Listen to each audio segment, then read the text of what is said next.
So, Sun Ra, my first question is one more or less posed by Pat Patrick, which is he talked about a day, perhaps as long as 37 years ago, when the Sun Ra Orchestra was three pieces: Robert Barry's drums, Pat Patrick's baritone saxophone, and your own keyboard work, compositions, the addition of the four voices with your choral parts, your lyrics with the vocal group, and then the meeting of these incredible individuals who are still core members of your orchestra, the Marshall Allens, the John Gilmores. And what I'd like to ask, a musical question first, is as you got new individuals and therefore new pieces, how did it change your writing, the music that you wanted to write? Well, I just write what I feel. It's always the same. I'm keeping up with the cosmos and with the future, alter future, all kind of things. So I can put messages over into music from all kind of places. I'm in contact with a lot of different places and beings. And I communicate with them, and I can put down what they're saying or what they're going to say. It's all over into something just cosmos psychic, you might say. Well, your psyche has reached the cosmos musically in all the different formats of the bands. But the point, the interest here from your very own ensemble members was, did you ever want to write for, when you had a trio, did you want more pieces? Did you want to write for a larger ensemble? And do you continue to write for the small group within the band as you continue to make music today? Well, the world was never supposed to hear this music, you see. It wasn't designed for that. It was really to not be part of the world, and it was going another direction because I felt that everybody who innovated on this planet, they know what was accepted, whether it was classical composed or otherwise. So I didn't want to go through that. I had something worthwhile. I didn't need to have to fight to get people to listen to it. They needed me. I didn't need them. So therefore, I just went the way that anybody else wise would go. You just disconnect yourself from society and from everything, and you develop yourself spiritually. And that's what I was doing, not in a righteous manner, just advancing myself spiritually. Like some people develop their minds, I developed my spirit. I went another direction. And therefore I went places. I saw things. I heard things that possibly nobody in human form ever heard before. And I recorded it because it was too much to write. And music is a universal language, so I recorded it so I'd remember some of it when I played it back. Because it's like in code, you see. And by me listening back to it, I can recall something that I may have forgotten about. Tell me, you continue to write music physically on music paper? It isn't all just recorded. Is that not true? Yes, right. I always sketch some things down. I used to write all of it down, but I got so many things that I don't do that now. It's shorthanded, you might say, another way of writing. When did the idea come to you, and how did you mechanically go about recording your music as a means of preserving composition? When did you first get into recording your own music, and how did you do it? I was supervised by superior beings. They always fixed it up for me to do that because I wasn't interested in it, and they were, for some reason. Although they don't seem to show much interest in humanity surviving, they still wanted this music to be recorded. So I did it at their behest and not at mine. We're talking with Sun Ra, who at all our behests has added so much wonderful music for all Cosmo listening to continue. And we have been listening to that very same music, recorded and as played off the paper into microphones and recorded over the years. Virtually all of Sun Ra's known recordings have been played over the last few days, and here, not yet in the home stretch of our Sun Ra Festival, 116 hours of radioactivity of his music. It won't end until Tuesday morning. But this weekend is being extended by the arrival of Sun Ra, who is in the studio and is talking with us about his career, his music. And, the music has helped you travel to these places you speak of. Are there compositions or are there musical performances that stand out in your memory as you experience it, where what you feel, which is the most essential jazz quality, putting across feeling, was expressed to the fullest limits? Like, is there a work that you might isolate, or a record, or a performance where what you feel inside, what you've been made to do, has happened? Well, I got a lot of things. I got a piece called A Quiet Place in the Universe, which would really be nice for this planet to hear because it would eliminate stress because they would have at least a moment, a second or something, to feel somewhere that's a quiet place in the universe. And that's a nice song. It could really go into classical repertoire. I got a lot of things that could fit right in, but I wasn't trying to seek recognition or anything like that. I was trying to, in a sense, bypass this planet. It's very difficult to be part of it.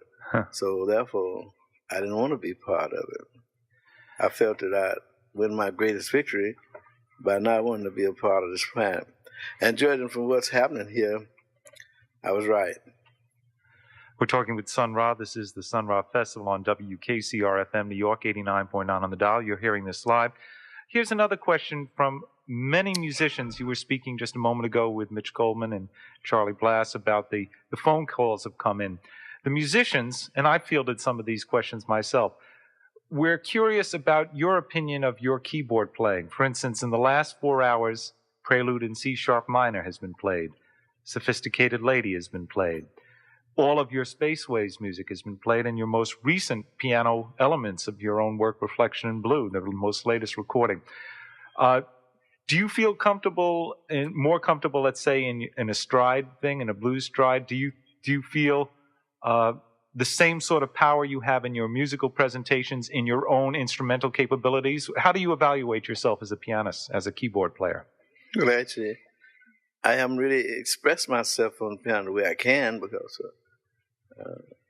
as I said, in the early days in Chicago, I was doing that, and some pianists stole some of my stuff and became millionaires, so then I decided to do the organ and electronic things because of that fact. And the piano players were asleep to what I'm doing, but now they're waking up because I get a lot of letters and they want some piano records. And piano players were the last ones to wake up. How do you think you've influenced the piano players of today? In what way? In the electronics and in the voicings? In what way? Where are you hipping them? Well, they just began to listen. They were listening to everybody else but me. And they begin to listen now. I got a letter from a pianist. He said, intricate, intriguing piano. He wanted albums. He wanted maybe some writings or things like that. Well, 40 years ago, in fact, more than 40 years ago, a major pianist of all time was enthusiastic about your piano playing. He was a man by the name of Fletcher Henderson. Well, that's true. He's one of the few people that really stopped playing in this band. Because the band didn't like the way I was playing, but Fletcher did. I had to finally tell them that Fletcher plays piano. He hired me. And if a pianist recognizes another, then you should just shut up. But they kept on. Finally, I gave my notice. So I left. Well, I gave my notice. And then the Fletcher didn't say anything. He didn't say he accepted. He didn't say he didn't. And the next night they played, I came. And he didn't have a piano player. He said, if I didn't play, they just wouldn't have a piano player. So he was up there directing, and they realized he meant it, and they told me to come back on the stage, so my notice was over. That was a beautiful After that, moment. they didn't bother me because they realized Fletcher meant it. You know, this story, of course, and it's an equally important one in the annals of jazz. You just heard Sun Ra talk and document the Fletcher Henderson standing up to the band for the man. And in fact, Henderson had hired Lester Young out of Kansas City. Fletcher Henderson's the greatest talent scout we've had. He went to New Orleans. He wanted to hire one cat as Louis Armstrong. He went to Kansas City, wanted to hire one cat. Who did he hire? Lester Young. And he went to Chicago in the tail end of his big band career and turned over his own instrument, the piano, to Les Sun Ra, who you hear telling the story. When Lester was in the band, the other members of the band complained, and Fletcher, when Lester gave his notice, he let Lester go. But he learned his lesson, and he kept Sun Ra in 1947, and I'm glad he did. Well, I'm glad he did, too, because he really was a gentleman, and he had a sense of humor. Well, he would play humoresque. Sometime I'd get up from the piano. He would play that on the show, and he'd play Steel and Apples. That's all he played, just we one number night. But one night he just kicked off stealing apples, and he didn't come to the piano. The band was looking, but see, he had everything written. He had the bass parts written, he had the drum parts written. Everything's meticulous, and so I didn't ask any questions. I always do things precision way, and even though I wasn't going to play the song, I had it right before me when he called it, and therefore I played it because it was written exactly the way he played it. So I played it just like him. So he just smiled, but I don't know whether he forgot to come to the piano or whether he did it deliberately because he didn't comment on that. He clearly encouraged you, though. Yeah. Before us is Sun Ra. Tell me, did you really say on television that they asked you who you admired and you named Fletcher Henderson and the Devil? Did that really happen, or is that a misquote? I said Lucifer because Lucifer's a musician, you know. Uh-huh. You said Lucifer and Fletcher Henderson or Lucifer and the Devil. Well, Lucifer is a musician. It didn't say that the devil was the leader of the angels choir. It said Lucifer is, and it doesn't say he ever got fired from that position. So in my book, he's still the leader of the angels choir. He didn't lose that. So then I admire a master musician. In fact, I'm sure I learned quite a bit from him. From Lucifer. From Lucifer. And from Fletcher Henderson. He's a top musician, and therefore I keep on moving forward on advanced stages. And when you do that in the human race of mankind, you should arrive above them. When you do, you come up against superior beings. And they have to judge whether you are pure in heart. If you're pure in heart, you don't have to worry about the devil. You don't have to worry about Satan. You don't have to worry about Lucifer. You don't even have to worry about God if you're pure in heart. But if you aren't, you're in trouble from all four of them. All right. Well, we're trying to be pure in our hearts about our love for your music, and I tend that you have gathered that Fletcher Henderson was pure in heart. That is why you included him in a list of people you have reflected on favorably. Of course he was. I didn't see him with any vices or anything like that. The only thing they could say about him was that he liked to play the horses all the time. They talked about that. But I mean, it's just like playing golf, I suppose. It's just recreation. We have an interview going on with Sun Ra here on the Sun Ra Festival, WKCR-FM New York, 89.9 on the dial. This is happening live, and there's a lot of energy in the room. I think someone brought it here with him. The energy of your music is something that the musicians, again, and they have stacked up the questions for you, so I'm sort of a vocal piece for them to express these things. When you wrote, one of the things that impressed Pat Patrick 37 years ago, impresses Pat Patrick now in 1987, are the variety in the parts, and that in the strong indication of what you wanted for the drums or the percussion to do. The percussion, you wrote drum parts even when there was a trio, is that correct? Everything has to be written in harmony, the melody, the rhythm.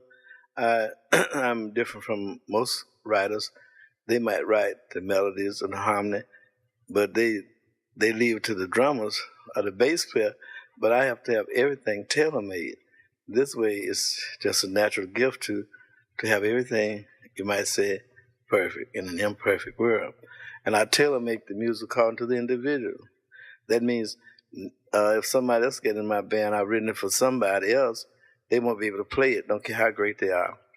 You take like Fletcher Henderson's band. The band, they was always telling me, why don't you bring out some arrangements? Fletcher asked me about it one night. I said, but they can't play in my arrangements. And they laughed me to scorn. They told me they played Fletcher Henderson's arrangement, Solomon, everybody. It's ridiculous to me to say. They said, we professional musicians, we can read anything, sight read anything. So Fletcher called a special rehearsal the next day in Chicago. And it was 2 o'clock, he said rehearsal. At 4 o'clock, Fletcher said, he's right, you can't play it. And it's written right too. And the 2 songs was Dear Old Southland and I Should Care. It wasn't fast, you know, but the syncopation was different. I write differently in syncopated things. Like Coleman Hawkins, I played with him and Stuff Smith, and he liked what I was doing. So then one night he asked me to write down something I was playing. So I wrote it down for him. And years later, in New York City, Village Gate, the Baroness, Nika Rothschild, I don't know if she believed it, because she got in the dressing room and she asked Coleman Hawkins, "Do you remember him?" And Coleman Hawkins said, "Of course I do. He's the only person that ever wrote any music that I can't play." He said, "I still got that song. It's written right. I can't play it, and I don't know why." Would you say one of the whys is because of your meticulous nature and somewhat innovative being in percussion parts, that your music has a rhythmic content and a specific percussion accent that makes it Sun Ra music, makes it the music of the cosmos, which is not present in a great deal of the orchestrations in jazz that you came upon as you were coming up? But it came from somewhere else. I was taught by somebody else, superior beings. A lot of them, I was taught by them. But the drum part is a key part in why your music's different. Of course, an incident happened here in New York City. A drummer that was playing with Mary Lou Williams, he wanted to play with us, and I was staying on 3rd Street then. He came, he rehearsed with us every day.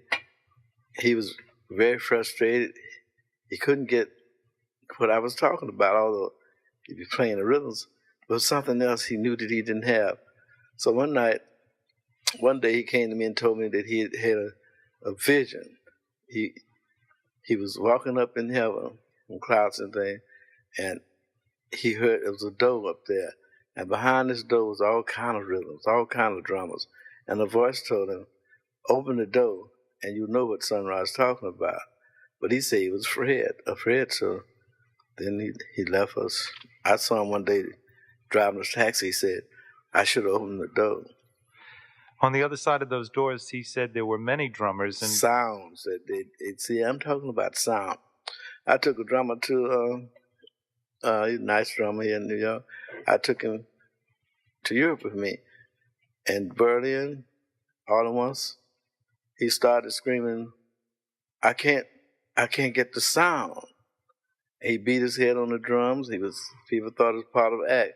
He said, "I can't get that sound." But he was playing, but certain sound, he realized out there was sound, and he was spiritual enough, psychic enough to know that he was playing and wasn't playing at the same time. So he left us too. But, so some people come in this band, and then they have to leave because something happens, something I can't explain. I had another drummer with me, and he was from Haiti, so I felt that a drummer from Haiti could really catch the rhythms, but it ended up where he didn't eat, he didn't sleep, he didn't talk to nobody. He just went out somewhere, and I said maybe he's in voodoo, something. People came and got him. He still was out of it. But when he was in the house and he wouldn't talk to anybody, and I told the fellas in the band, don't care what I do to him, don't care what I say to him, don't say anything. I'm going to make him talk. So he's laying down on the sofa. So I went and I sit on his chest. And then he started moaning. And I said, "Well, did you hear something?" And they said, "We didn't hear about it." I said, I know I heard something, like a person. They said, "We didn't hear anything." And finally he spoke. He said, "Sonny, you're too heavy to sit on my chest." And after that, he talked, but that's what happened. He said, so get up. And after that, he talked. But he didn't make it either. He went out. So I had to send him to Washington, D.C. So take him to his sister and get a note that you delivered him, because I don't want the problems. Another drummer was playing with us, Red Bank. And he's a school teacher. He's really a good drummer. Something he couldn't get. So one night he just got out there and started walking in the rain. I had to tell his wife to come and get him. So he left us. So it's not easy to play in this band because there's certain things you have to have. You have to belong. You have to be rated by superior beings as suitable. And if you're not rated, I'll be telling everybody, it's not my band, it's the creator's band. And you have to, if they're not suitable for the future, they won't fit for the present, and therefore they can't play. So it was my band. It'll be a lot of people in this band, but it's not my band. It's somebody else's. And this music is a language, and I have held back on a lot of things because people won't like it. But it's a possibility that if they could see what I'm talking about, in a sense, I'd be in trouble because I'd have 5 billion people just asking me questions. That's what I told them in England. I said, they said, well, why haven't we heard more about you? And I said, well, I've been playing a low profile. I said, why? I said, because I've been telling people I'm the ambassador of the creator of this planet. They might believe it. And then I said, can the airport accommodate 5 billion people to come to see me if they ever believe it? They said, I see what you mean. I see some of what you've seen. I can say that Haitian drummer speaks for many of us here at the station, WKCR-FM New York, because the presence of Sun Ra is a heavy one. And we're really being influenced by that presence. One of the things that we're talking, by the way, I'm Phil Schaff with us, the Sun Ra. The interview is in progress. It's live. It's clearly a very, very important day in our trying to get with the better music of the cosmos. This is our way to try to be better listeners for that new sounds and for these sounds. One thing that's clear with these drummers that you've gone through over the years is that the drum part and the rhythm and the sounds, both the written part and the sound as it should be hit, as it's executed, has been a complex issue in your music. And you progressively have had others adding to the percussion. It starts slowly, you're one of the key ones, then there's more and more and more until almost everyone is helping with the percussion thing. How can you in any way enlighten us on how you made those changes and what stages and what you were trying to get, what specifically you were trying to get by having so many individuals joining in the percussion? Well, in Africa, they used to speak with drums. Probably other nations did it too. And so you have to start, the drums are talking too. So if they're talking one thing and the horns are talking another, which is happening with quite a lot of bands, then you have confusion. People might hear it, but sooner or later that spirits will discard it because of the confusion, you see. And so therefore, the drum parts have to fit in with the melody, definitely. If I don't have any harmony, the drum parts have to fit in. They have to coordinate with each other. And then the harmony got to fit in too, because the melody can be all right. The harmony might have to be real odd and strange and totally different from the melody. It might have to be if that's the message.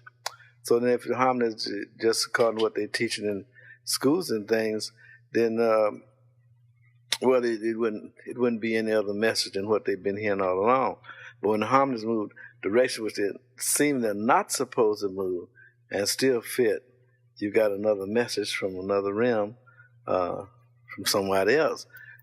Superior beings would definitely speak in other harmonic ways than the earth way, because they're talking to something different, and you got to have chord against chord, melody against melody, and rhythm against rhythm. When you got that, you're expressing something else. I'd like to ask one last question on this drum part business and relate it to jazz and perhaps to an individual you're aware of. Recently, Eddie Durham of the original Count Basie Orchestra passed away, I'm sad to say.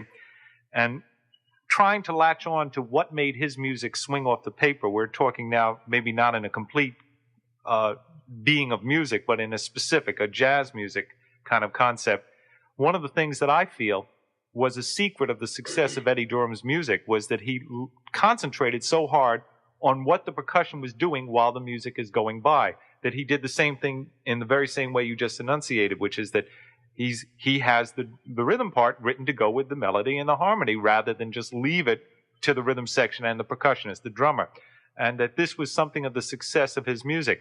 Do you think that because this is this jazz part of your music, jazz music, is such a rhythmically dominated force musically, that it is essential to direct the rhythm if you're going to be a true composer, and that's what you have done and perhaps a few others such as Mr. Durham did? Well, you have to talk baby talk. You know, you have to do like this. Let's say "Ubab Shiba" if you want to express it like that, and they'll play it. But if you're not able to talk the baby talk and tell them that goes like this, "Ubab Shiba" and like that, they'll play it. So then he had to have a code when he said, "I want this played like this," and he'd hum it like that. He'd bend words and things, and they'd play it like that. Because if this go by the written thing, a musician would know how to bend a note unless you tell him, and you tell him better with the baby talk since they're used to that.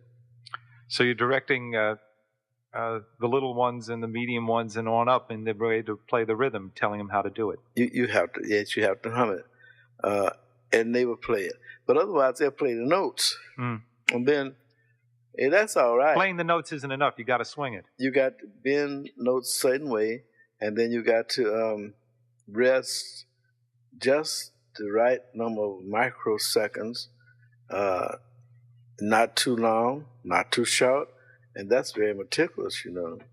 A composer might write something down there, put an eighth rest down there, but maybe it's supposed to be a 16th rest, 0.19 or something. This over into fractional music, which I do quite often, fractional rhythms and fractional music, and then like I be telling the drummers, well now, I want you to do 4 time 0.2. And I'm over to that now, and that's meticulous, you know. They're not aware of the fractional elements of music, but I'm dealing with fractions. Fractions in rhythm, fractions in harmony, fractions in melody. I'm moving to fractional music now, which that means it's quite difficult for a musician to deal with that unless they activate that spirit. And their spirit could do it, and I'm not talking about righteousness, I'm talking about something else. That spirit doesn't count anything, you know. It deals in this timelessness, and so it doesn't make any difference. But by 4 time, it will play the way it's supposed to be. Because I write with my spirit, you see. And musicians can play. Sometimes I tell them, I can't hear you. They play louder. I said, I still can't hear you because my spirit can't hear you. Now, when my spirit hears them, then it's all right. But they could play that very best, and it wouldn't be right because my spirit would say no. And if I deal with my ears, well, I say, all right. When you start dealing with spirit things like I am, then you rise above religion and all philosophies and everything else man is talking about. That makes it quite difficult for to get to a person, you know, because they're not used to that. They're used to measuring everything. I'm dealing with the spirit, and it's not measurable. That's why I talk about immeasurable equations. It's quite a problem, particularly in America, that is more materialistic than any country in the world, I suppose, because most of the people who came here to make money. So that's why I haven't really been successful here, because the materialists are so busy making money, they can't hear me and they can't see me. Therefore, when I go to other countries that don't have too much money and trying to do something on a social way for everybody, they can hear me. You know, that brings... Even though they may be atheists, they can hear me better than the righteous can, because the righteous are trying to go to heaven anyway. They're trying to do that. I'm really planning to sue the righteous for loving Jesus more than they love me.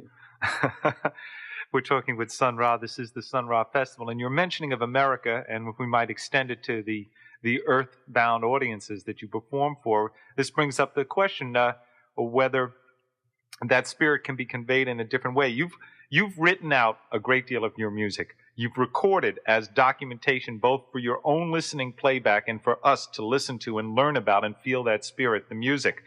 If perchance you were to be called to another space in cosmos where we would not be able to be in touch with you because we're mere earthlings, could your music be performed from that paper, from the recordings we know about, from the recordings you've made for yourself, by earth musicians without your direction? It's forbidden. I'm really dealing with forbidden music for humans.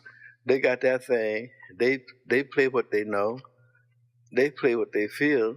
This is something alien to them, and I know it. But it has possibility and a potential for them to really gain immortality. without being righteous, without ever having done anything that's worthwhile. It's not like that. It's something else. Do you have any interest in other jazz bands or other bands, orchestral organizations on earth playing your compositions? There's some of my NRBQ playing, I know. and some more too. They've written me about it. It's all right. They can play it that way. Neil like me, but I got so many things. After all, I got about 50 years of recorded music and rehearsals, and then you add that up to how many hours that is and how many days of rehearsing every day, 6 hours, at least composing 7 compositions at every rehearsal. So I got a storehouse of treasures, and I can just lay back and listen. That's what I do most of the time now, listen to these treasures. When really the world should be hearing it, but then they don't have no way for me to present it to them, you know. I'm not a minister or anything. I'm not a philosopher and all these things, and a statesman, and I'm not a politician. So you see, this planet only deals with that. Politicians, religionists, and things like that, and school teachers. I'm not any of those things. It's only one of me, and that makes it, and it will not be another. You see, I'm just here. I'm passing through, you might say. Often this planet is something that's so valuable that all that money and all that gold and silver and everything they know, they can put that in the wastebasket compared to what I have to tell them. But as I said, it's about churches and governments and schools and things like that, and sex and all that. And so naturally, they might miss what I'm talking about. Are there specific political lessons in your music for Earthlings? Well, I mean, a matter of discipline rather than freedom, a matter of precision rather than mistakes, denying the fact of what they're saying that to err is human, feeling that is not a good thing to say or to build a principle on to allow humans to make errors, because there is, if they make an error, they should be able to know it and correct it before something bad happens. But since they're not being taught that, well, you know, they do make errors, and that's when planes fall and different things happen because of the errors. If they were psychic enough, they would know when a person is a hijacker whatsoever. They would know what they're going to do before they did it, and they tell them if they were psychic enough. But they aren't psychic, and they make a lot of mistakes sometimes and incarcerate innocent people. And that's not good, you know, to do that, because the cosmos will not allow a people to progress if they harm, judge wrong concerning one innocent person.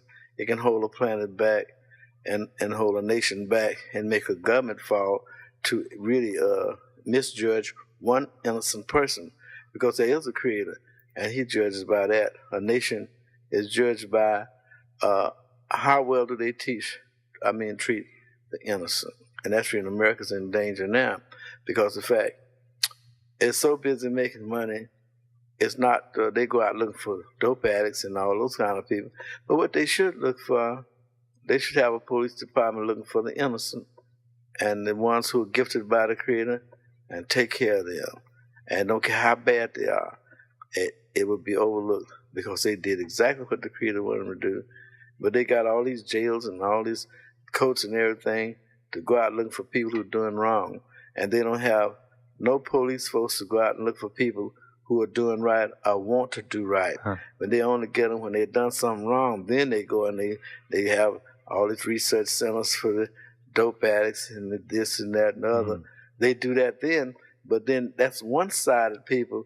If you only got organizations set up to get people who are doing wrong and help them to rehabilitate themselves and do nothing for those who are not doing wrong and trying to help, and they need to put that into order. Because I said that you can't have justice.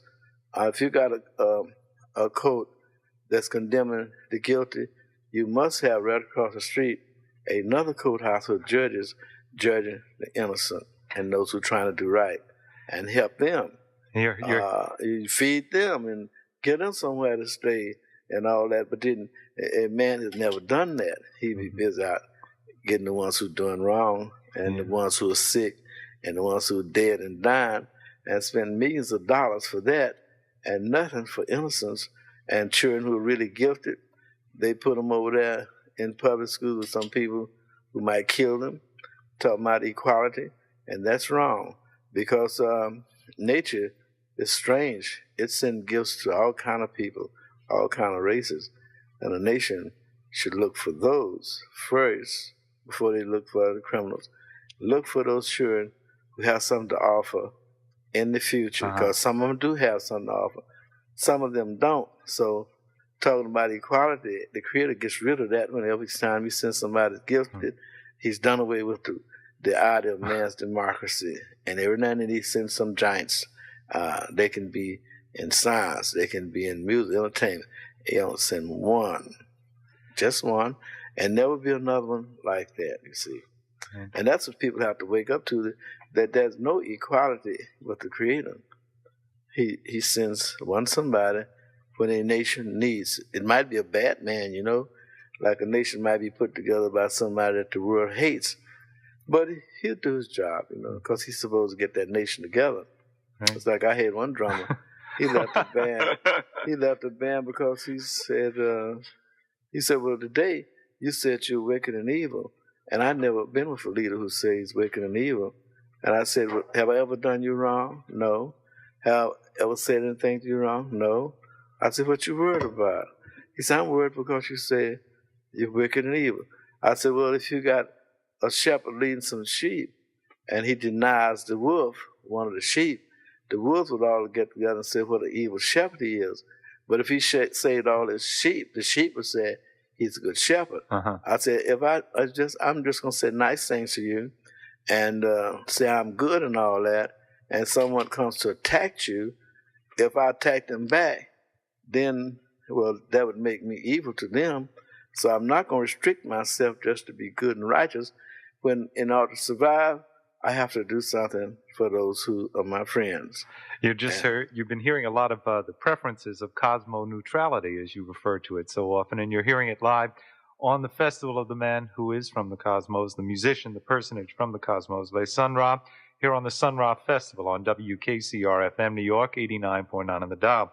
In here in Master Control are a lot of spellbound people. I am one of them. My name is Phil Schaap, and I'd like to ask Les Sun Ra two questions, both perhaps getting a little bit onto a musical thing. You mentioned about the passing through nature, and that it is, to a certain extent, your music is not to be played outside of your direction, but to a certain extent, other bands' attempts at playing it are okay. You mentioned NRQB, among others, but there are others who play Sun Ra's music.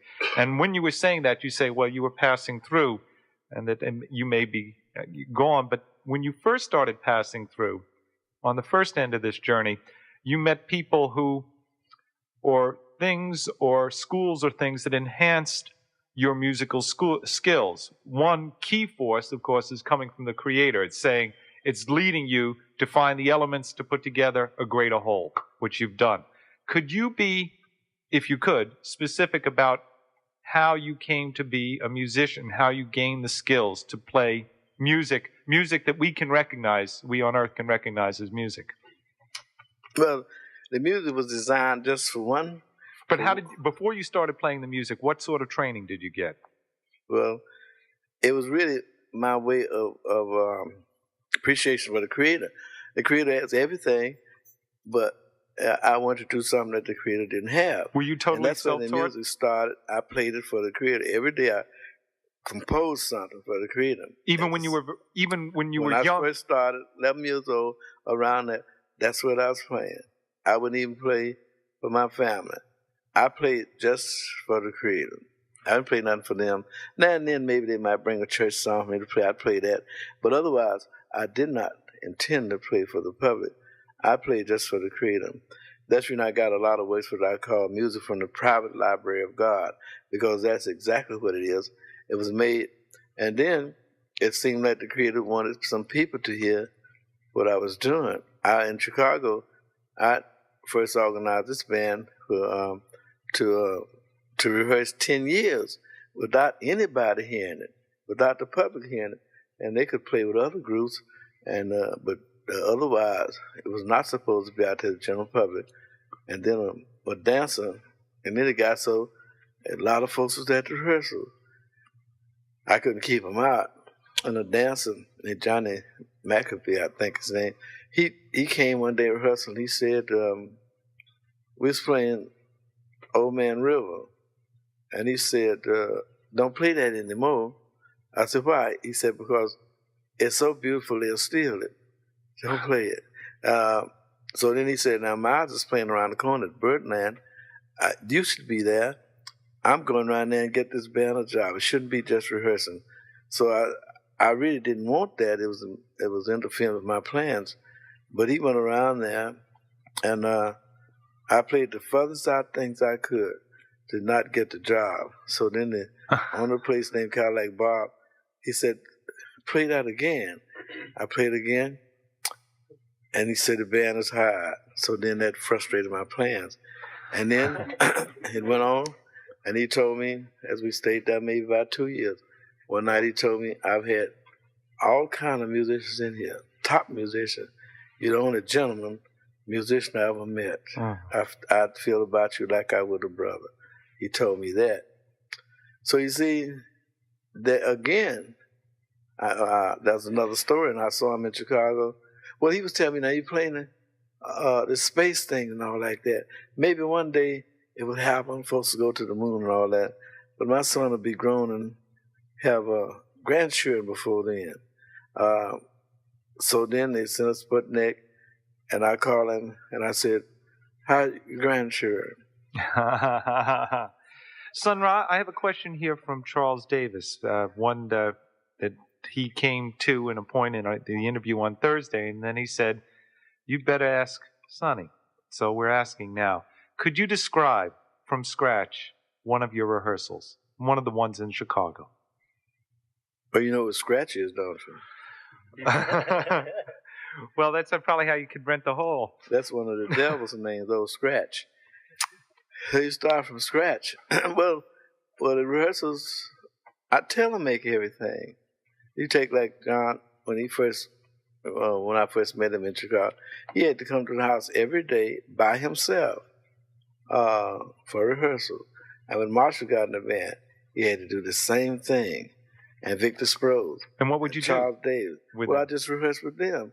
I was busy getting a psychic picture of that spirit, and I knew what to write for them. But it would sound better doing that than anybody in the world. And that's the way it is. I tailor-make music according to the person's spirit, and maybe sometime according to that potential. If they're not exactly where they should be, I have to write according to that potential and bring them up to the image of that potential. So, see, it goes another way.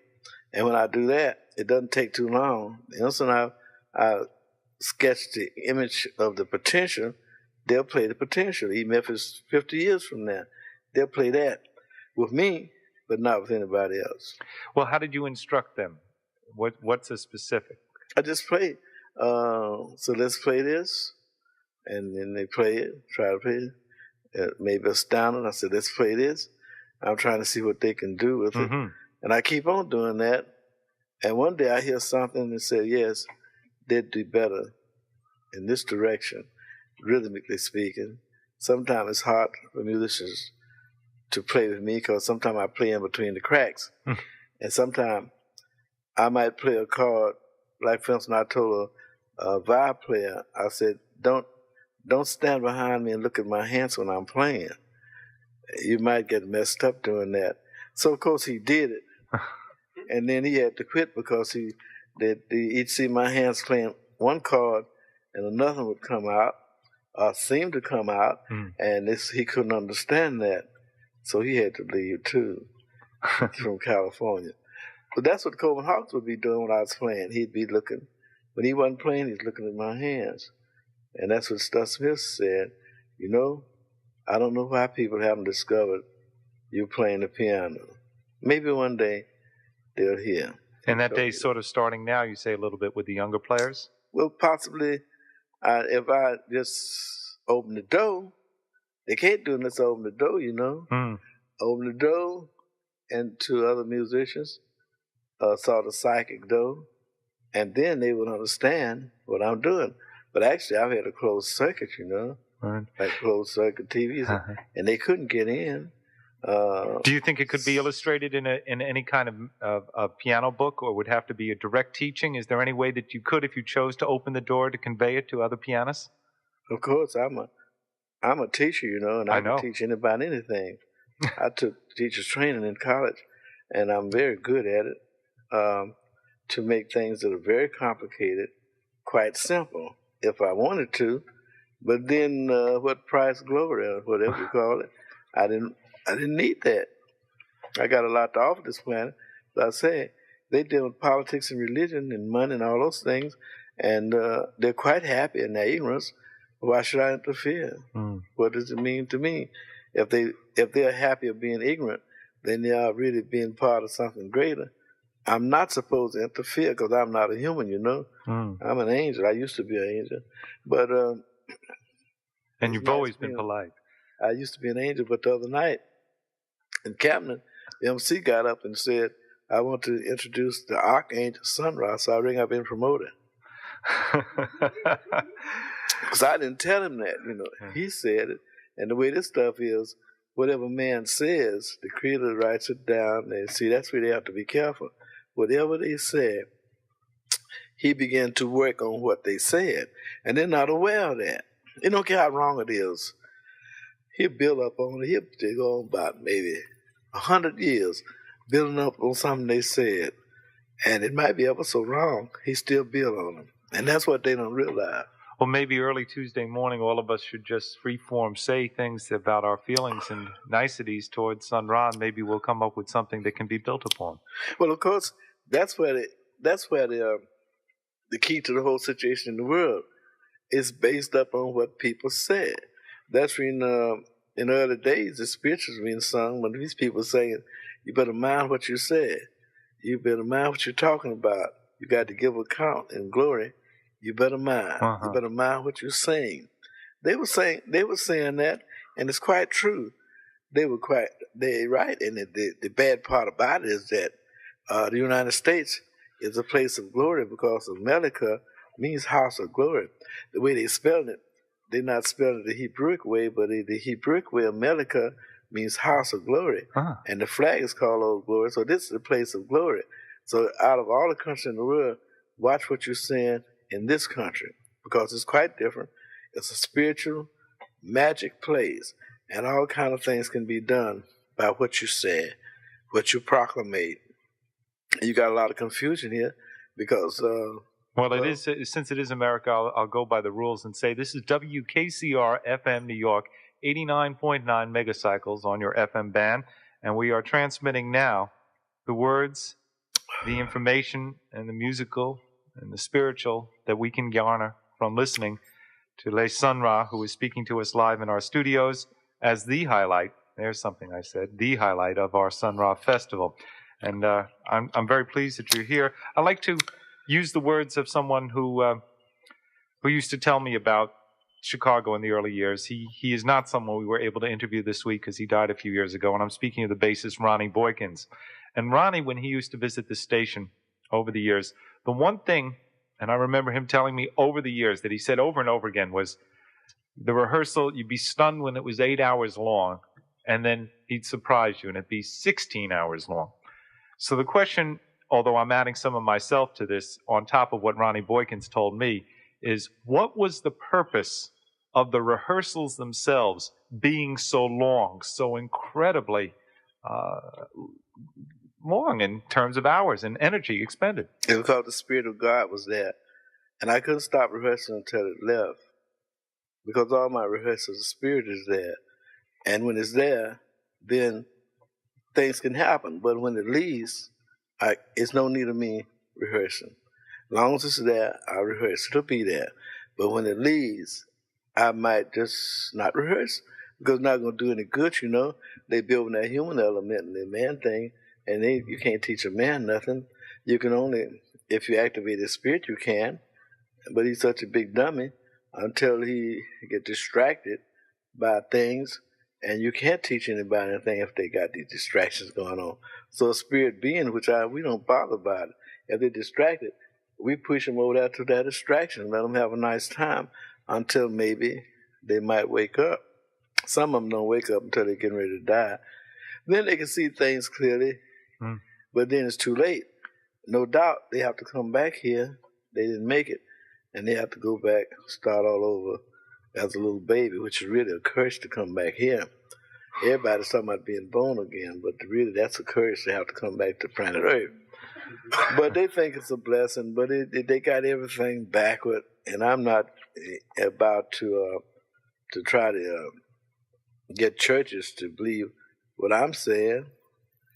It's not going to do any good because all of them going to die in a nuclear warhead anyway, every man, woman, and child, and there's no need of trying to do anything for them if they don't listen.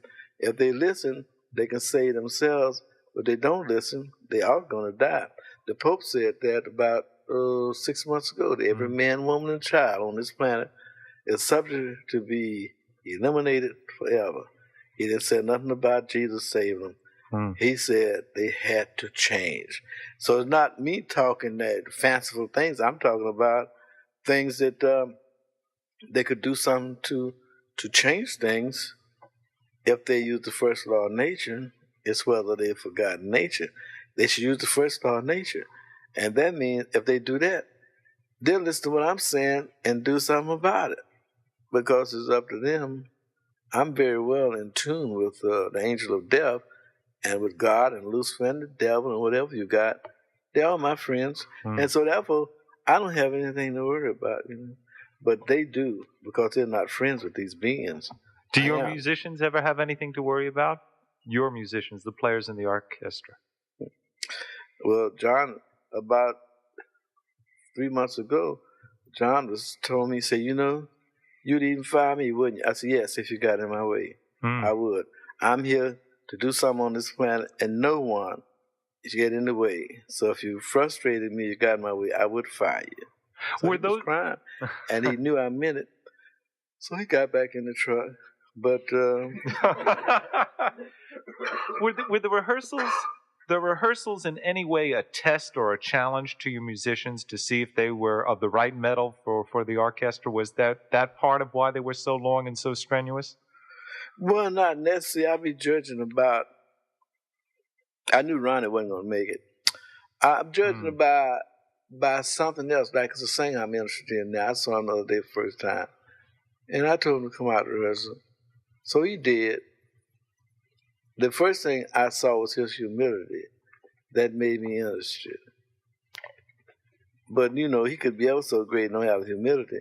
I wouldn't be interested because then I've had cases where I just build somebody up, like the amateurs, and I build them up. But they wouldn't be amateurs long, and something happened. They didn't make it. Their pride jumped in the way. They didn't make it. So then I have to deal now with humility. If they got this strange humility, which is very alien to human beings, and then I'm interested. Somebody got humility, they'll treasure. And this singer does have that. So then I was utterly amazed. Sometimes I meet people that amaze me in this jungle, and that's what I go by now. I be looking for this strange thing about people. Some of them have it. In Germany, I saw 3 horses that had it. They couldn't play the instruments, but they had souls, and I knew they had a soul. I was utterly amazed that here were some horses that had more soul than men and women. Something is happening, maybe they're evoluding up to be what people should be, but they definitely had souls. Now, some people are empty. At this point, they don't have any souls. If they have it, it's at such a low level that it's almost non-existent. And it's a possibility that those who are not using their souls, it would be transferred to somebody else, Well, this is some soulful experience here, our visit and lesson from the teacher. Sun Ra. Sun Ra is here live in our studios at WKCR-FM New York, 89.9 on the dial. A highlight here, our interview with Sun Ra on the Sun Ra Festival. My name is Phil Schaap. I hope I am learning as much as I can from these statements, and I know that I've learned, or at least enjoyed and learned from the music. We're going to play some of the music that Sun Ra has brought to the studio. We have a record queued up on the turntable, but one question before we listen to some music. In your music, is the sound, the timbre, of equal value or more value or less value than pitch, than an actual designated pitch. The way the note sounds rather than what the note is. It's like nature. You can't find two leaves alike. So therefore, the notes can't be exactly the same. If they hit two notes like a C and it's hit about 5 or 6 times, each C got to be hit differently. Now, each one of them, you can't hit them on the equality basis. They got to be hit different, so each note would have individuality. That is what a lot of musicians don't have. They don't know how to play, and they hit that C the same way. It's intolerable with me. I can't have that. It has to be where they be hit the proper way. Maybe one of them supposed to be louder, one of them supposed to be softer, but then you have to have feeling to do that. You can't teach anybody about the timbre of notes, about this. They got to come in with that feeling, like a prize fighter comes in with that potential, and basketball player. Everybody has these potentials, but some have potential to drive race cars. Everybody can't get out there and drive a race car. They can't even drive around the corner one block. But they weren't meant to do that. But some men do, and women too. Mm-hmm. They do have that potential, and they can do it. And that's what the world got to do. It's got to get some people who can do things that are natural and put them in their proper place instead of trying to make somebody do something that they can't do because it wasn't meant by nature to do it. It's quite simple. Would I be ranking things in order if I were to say from top towards bottom, spirituality, this is in terms of what the music should represent, spirituality, feeling, sound, pitch, in that order? Well, Cosmo, omnivorous spirituality, because you got a lot of spirits that are very evil, and they've been in charge of this planet a long time. And when I first came on the planet, they knew they would never conquer me and never get me to be part of that, whatever they're doing. And they fought against me bitterly, but the more they fought, the more I laughed up my sleeve, because I know that if I just bypassed this planet, I would have won a great victory. I felt if I really conquered this planet with words, I would have lost my objective to bypass it. So you see, it's a very strange situation where men have fought and died trying to get the people on this planet to be their slaves or to be something. And I've been trying to say, well, no, and that the people don't change, I don't want nothing to do with them because I will desert them if they don't change. So I'm not going to get in a position of leadership and they're not obedient, and I just let them have it. Let them be free. Mm-hmm. And that's not right to do that. So that's why I don't have a church or anything like that, because they get over there and they say, if they say, well, I'm for you, and they demonstrate they aren't, they get left. And then they'll be out there and they'll be in a worse condition they were before, because they will know then, and then they can't get back there and get over there with the people who don't know, and they're in the most dreadful position. But then once I turn them loose, that's it. I would not come back. They would have to have some kind of special permission from the Creator or something. But you got 5 billion people on this planet, and they give a chance to somebody else. It's very simple, you see. You give it to somebody else, or somebody who hadn't heard about it. You give them a chance. Like I told a fellow who was dancing with us, he was disobedient, so he been trying to get back in the band. I said, well, 5 billion people on the planet, you get at the end of the line. I get to you after I get to the other 5 billion. We're going to get to some of the music that Sun Ra brought here today as part of our Sun Ra Festival.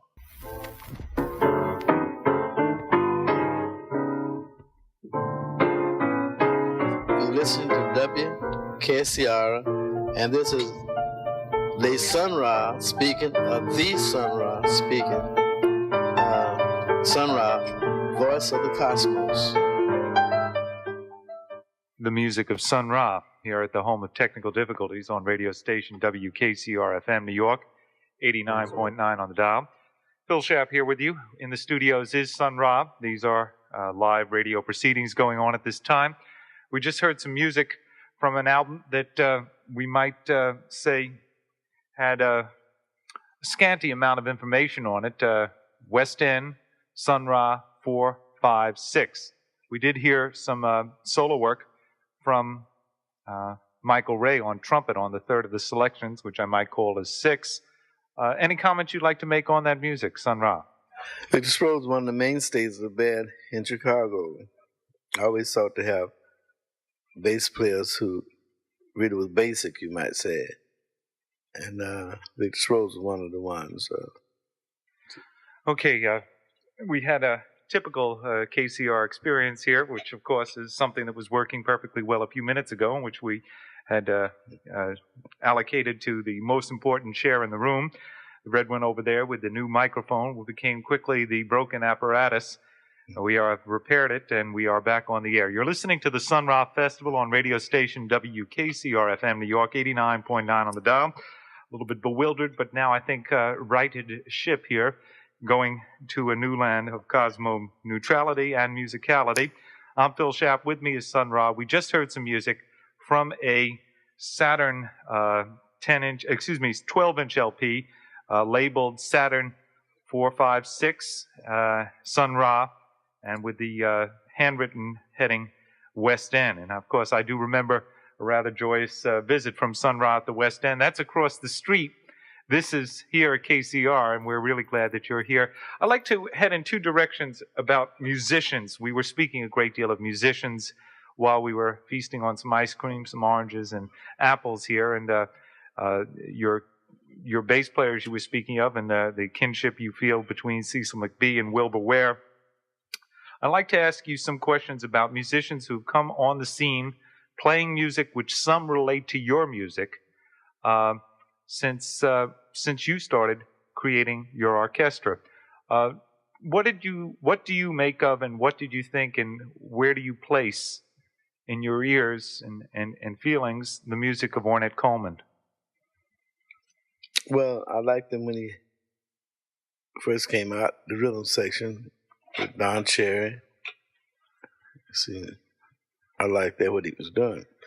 But he's over in another school, another dimension. But he's doing something different. He's had quite some difficulties about it too. But another school, maybe the Earth school on a higher plane. But I'm dealing with something totally alien to this planet. Totally immeasurable, totally impossible. And if people don't believe it, well, it's their natural instinct not to believe something. It has nothing to do with them whatsoever, because they're born just to die here, and they haven't had any opportunity to do nothing else. This is offering them something else, and not because they're righteous, because I never met a righteous one, and I'm sure I never will. So therefore I wouldn't dare impose on the people talking about looking for somebody righteous, because wouldn't nobody make it. But it's something about a spirit, the spirit of people. Some people got this spirit. They're kind of scattered in all nations, really. Everywhere over this planet. They're not at home with their family, not school, not church, not anything. They're just out there. I suppose those are the ones I came to. They're ready to go somewhere else. And that's what I'm talking about. Somewhere. It's a big omniverse out there. And they can go outside this universe to other places, because they have evoluted to that particular stage where things here are very insignificant in comparison to what they feel. They have a feeling that there's something else, and they're right too. Something else is on the ultimate plane, and I meet people, sometimes I look at them. I go to different countries, and I look at people and see that they are part of whatever this is. Mm-hmm. Are there musics made by people on Earth that have caught your attention that you like? You said you liked Ornette Coleman when he first came on the scene, with people like Billy Higgins and Ed Blackwell. And Billy Higgins played with me. Yeah. I like big bands. I don't like small combos, because they can express themselves just so far, and they're limited. Although they can do some very wonderful things, they're still limited. I like big bands because I like a lot of sounds. I like Jimmy Lunceford. Sounds wonderful. I like Fletcher Henderson. Some things kind of basic for you. I like that. But basically, above all, I like the discipline of Fletcher Henderson, and no one else has ever come up to that. And incredibly enough, they were so together that I'm beginning to say they couldn't possibly have been men. They must have been angels. Because although other music might play their arrangements, it's not the same. Something else over in there. And like Coleman Hawkins said, the Fletcher Henderson band had never been recorded. The people never heard the band because they never could catch certain something in the music. It couldn't be recorded. Did you speak with Coleman Hawkins about Fletcher Henderson when you worked with him? Well, I don't remember doing that. Uh-huh. No, I missed a good opportunity to do that. Because he was part of that band, he might have been more than. Well, he did say something like Fletcher. It would have been better if he'd stuck with stomps instead of branching out to other things. He did say that. Yes, I know. In fact, something that maybe many of the major musicians should have been afforded is an opportunity to make these speech records, talking records, because Coleman Hawkins set down a lot of important thoughts on a double pocket with their Riverside records. That's very valuable. And very you wonderful just referred to it. Things. Unfortunately, this planet was so busy with other things, they let something. They had a touch of the Creator in them, you see, the spirit of the Creator. And I would say they were of more value than churches because they were directed from the Creator. But churches were dependent upon a book. They were outside the book. We're talking with Sun Ra. This is the Sun Ra Festival on WKCR-FM New York, 89.9 in the dial. Phil Schaff in the studio with the hosts of Sun Ra's musical colleagues and friends, hosts of KCR people. We're working here at the station, particularly the festival coordinators, Charlie Blass, Andy Rotman, and Mitch Goldman. Program director Brian Kaiser is peeking through that window.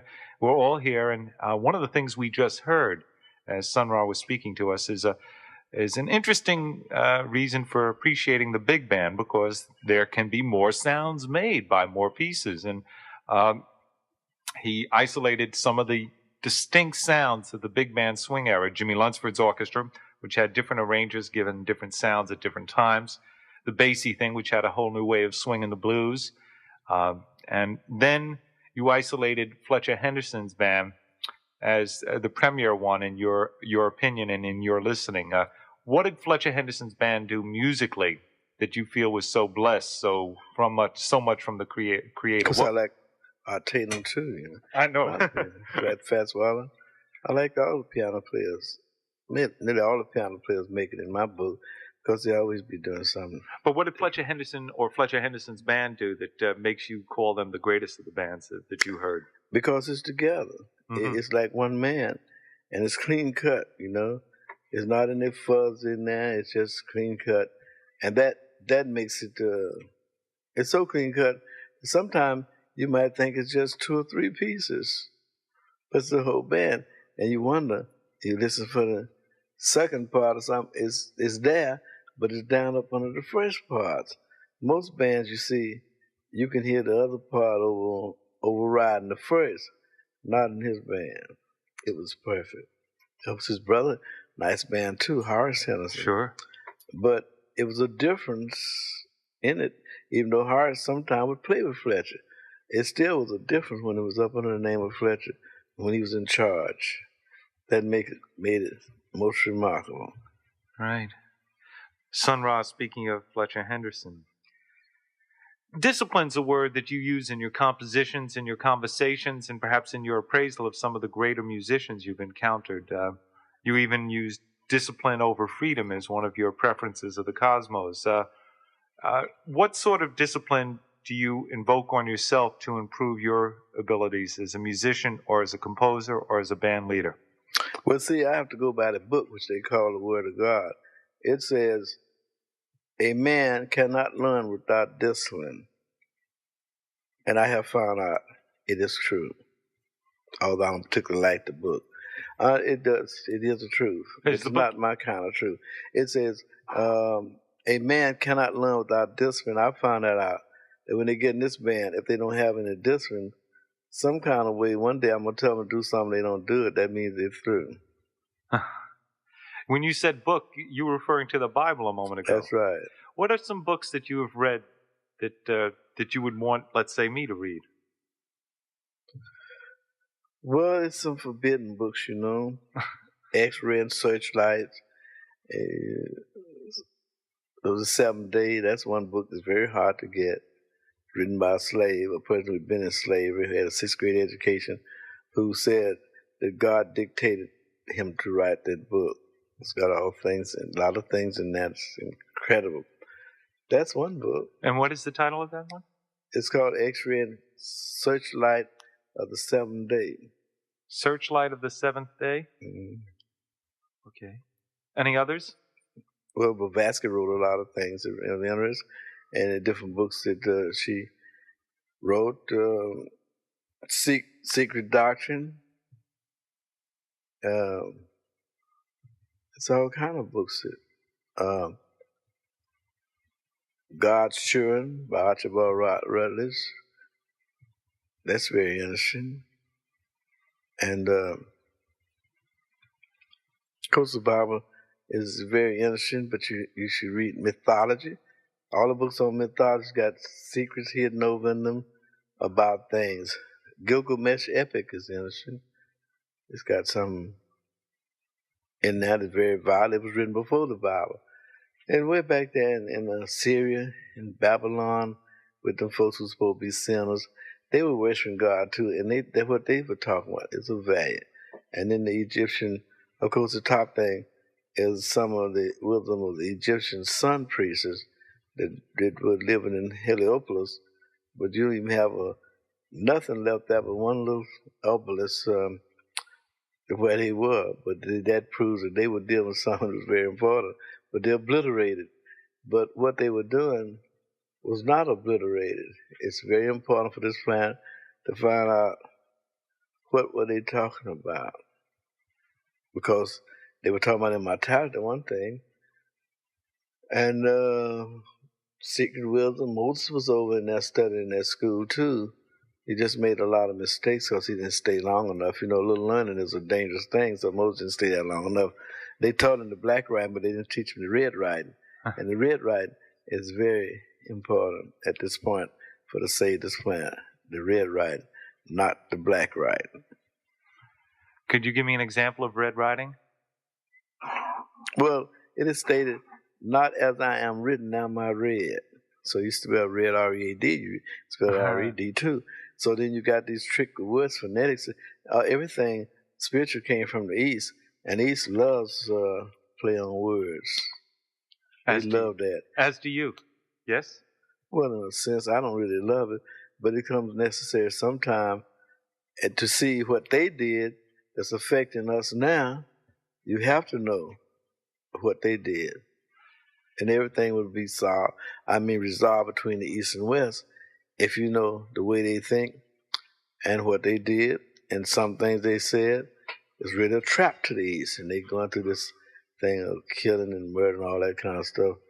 Righteous people too, but they trapped by words, and so this planet is really trapped by words, and they're going to get out if somebody know the right words to say to trigger the cosmos to do something of value instead of what they're doing. Right now, the cosmos is set up just like a giant computer machine to really just cause people a lot of harassment and destructive things like disease. The cosmos is set for something bad for this planet, but it's because of the words that they've sent up there, you know. And these words are trapping people and destroying them. When they say they believe in some things, and some things they say they believe in is not good for them, but they're supposed to be intelligent enough to stop saying these things. It's destructive for them. But that's all what's wrong with this planet. They're saying things that are destructive for them and make them self-destruct.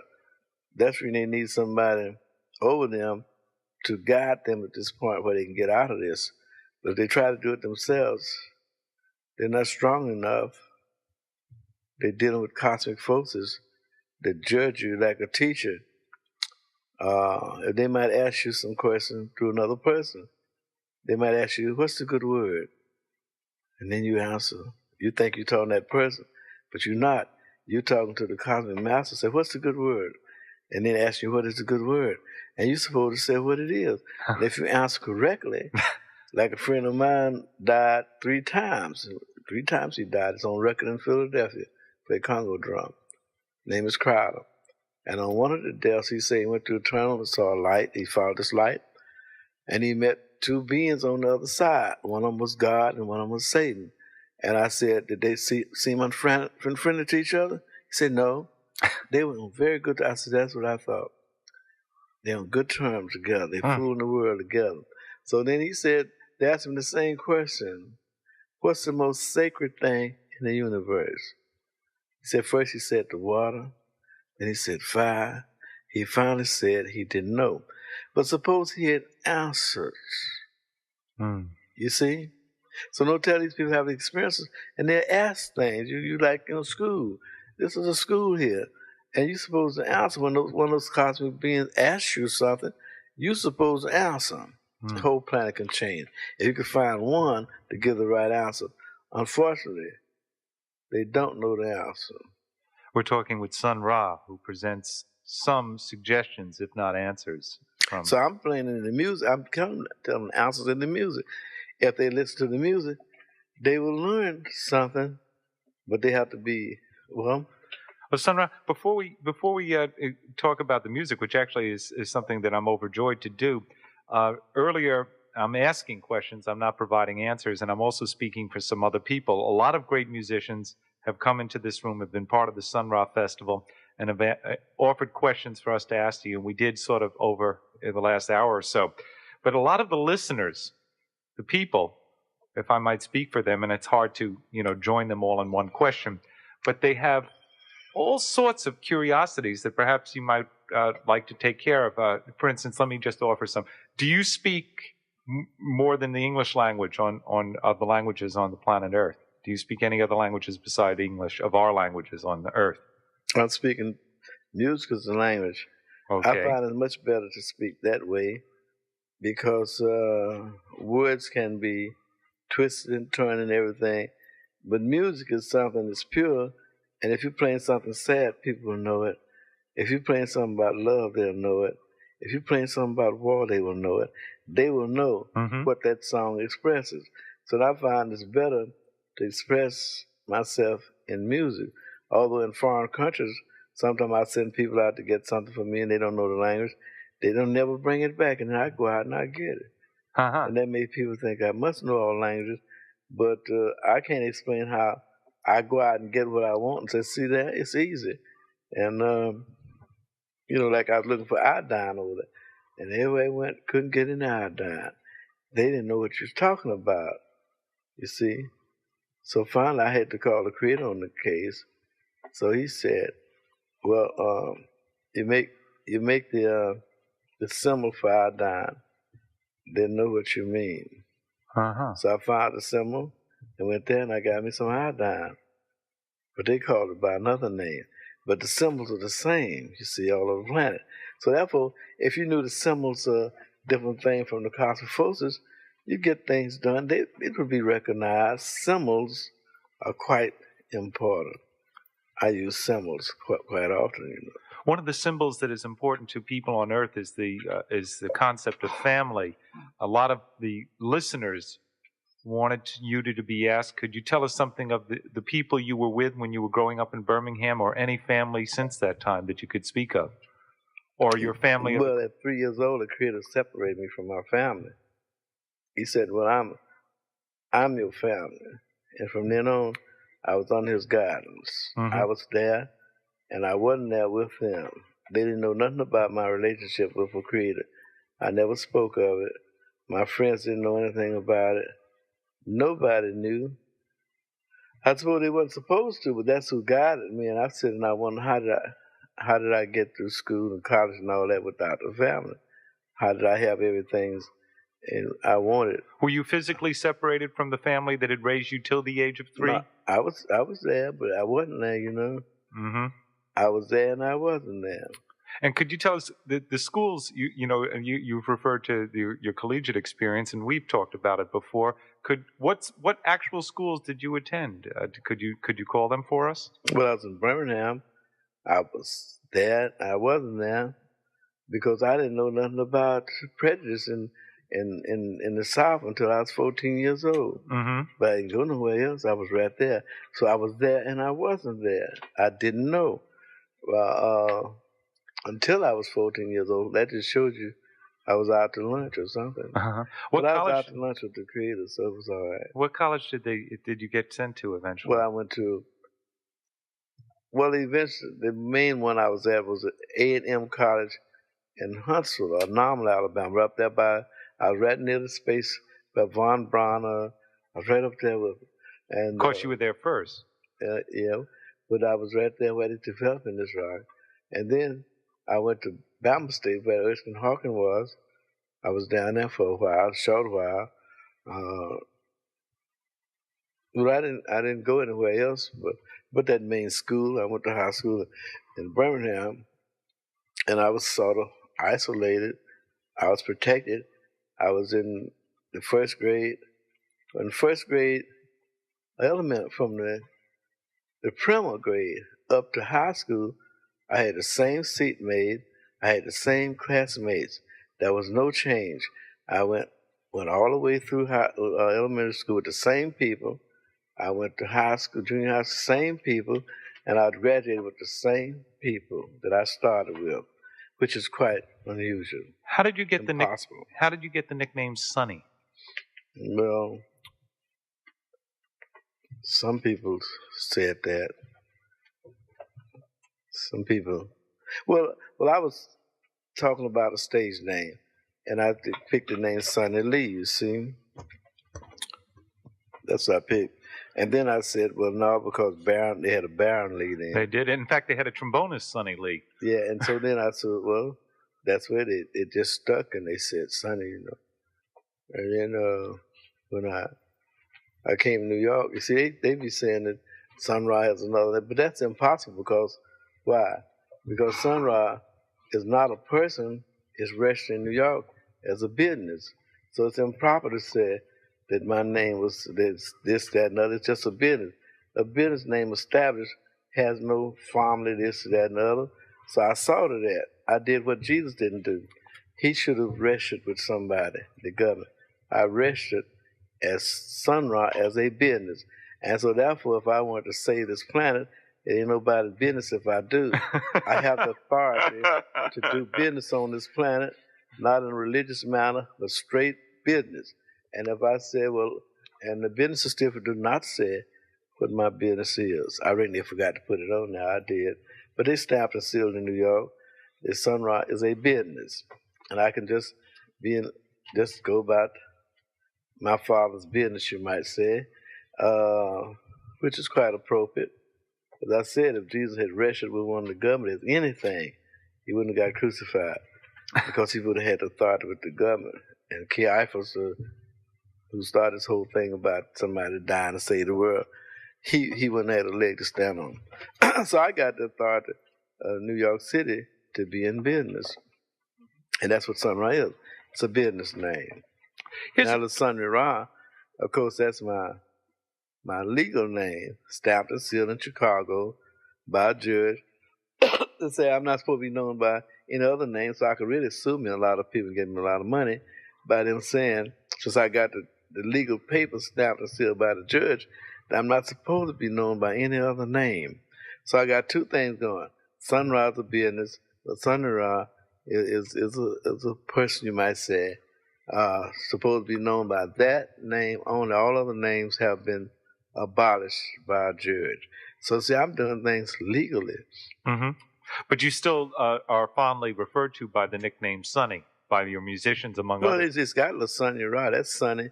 It's spelled Sonyr, and in one language, that really means Sonny. Mm-hmm. Here's a question. We're talking with Sun Ra. This is Phil Schaap. This is The Festival. This is WKCR-FM New York. Could you tell us about the differences in the placement of your orchestra in Chicago, and what it felt like being in Chicago, New York, and then Philadelphia? Describe the three cities and your experiences in them one at a time. Chicago, New York, Philadelphia. Chicago is where I was given all kind of tests by God, Satan, Lucifer, and the devil. What's this? I was given all kind of tests by God, Satan, Lucifer, and the devil to see could I stand up against the whole planet and answer them and turn them around the other way. So they will all be attacking me with words, constantly asking me questions that they thought I couldn't answer. But I answered all of them. So I had my good training in Chicago with all these people on my case. They'd look for me. Do you think that the test was that you had to, you were playing and presenting music for other people, other bands, other circumstances, slowly evolving your own ensemble, and it took a long time for it to find its way to present the music in other places? I'd gone to other schools, Mm-hmm. and I was over there in another school, and that was very difficult since I was hearing things that was actually shocking. They could flip a person's mind. And I had to go through that where people come up with their ideas and they say such thing. I'm a college person, so here's somebody got a sixth grade education say something that's most amazing. And he said I got a sixth grade education. But I respected that. I started to listen to what they were saying. And since they didn't know nothing about reading and all that, they were saying things from a spiritual level that proved to me to be very informative and very important on a wisdom plane because they were speaking from the spirit.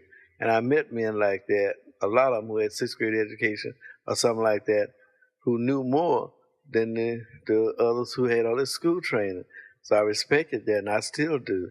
Quite often the creator comes and talks to me through a person, teenager, somebody, they're not supposed to know so much, but they be speaking in the spirit. And I respect that. I always listen, they be saying the most amazing things. And it's up to me as to whether I can catch on. It's like that. So I had to be educated to say, oh, well, this voice here is a strange voice. And then I listen at it, and maybe 30 years later, I can say, that's what they meant. Some things was hard for me. It was hard for me to accept. But then I know I put it all together, and it was quite true. I just needed other parts to put it together. And that's what I'm doing now. I'm putting all these parts together because there's a lot of people working, trying to get me in Paris, in France, to take over all the French musicians, you see. And then I might be appointed the Minister of Culture for this thing they call ECU. Europe is getting ready to get united, and they got something. I forget the symbol they got. But they could make me the Minister of Culture of Europe, and that would be something. I love because that. I could do a good job. When I was in Alabama, the last time a man came up to me, a white one, and said, what would you do if the governor appointed you Minister of Culture of Alabama? And I said, what would you do? I said, I'd take over the symphony orchestras first. I'd take over all the musicians. I'd change Alabama with music. And then he left. What do you recall? It's funny, I said Chicago, New York, Philadelphia. I left out Chicago. Birmingham, Alabama. You were inducted into the Birmingham Hall of Fame, and you said you played with Papa Joe Jones. He went in the same day as you did. Yeah, we played. It wasn't, they didn't have a piano, and they was in this exclusive hotel, but they didn't have a piano. They had a synthesizer or something like that. That wasn't proper, I was very unhappy about the situation. Should have had a piano. That's what Joe's used to playing with, Played something.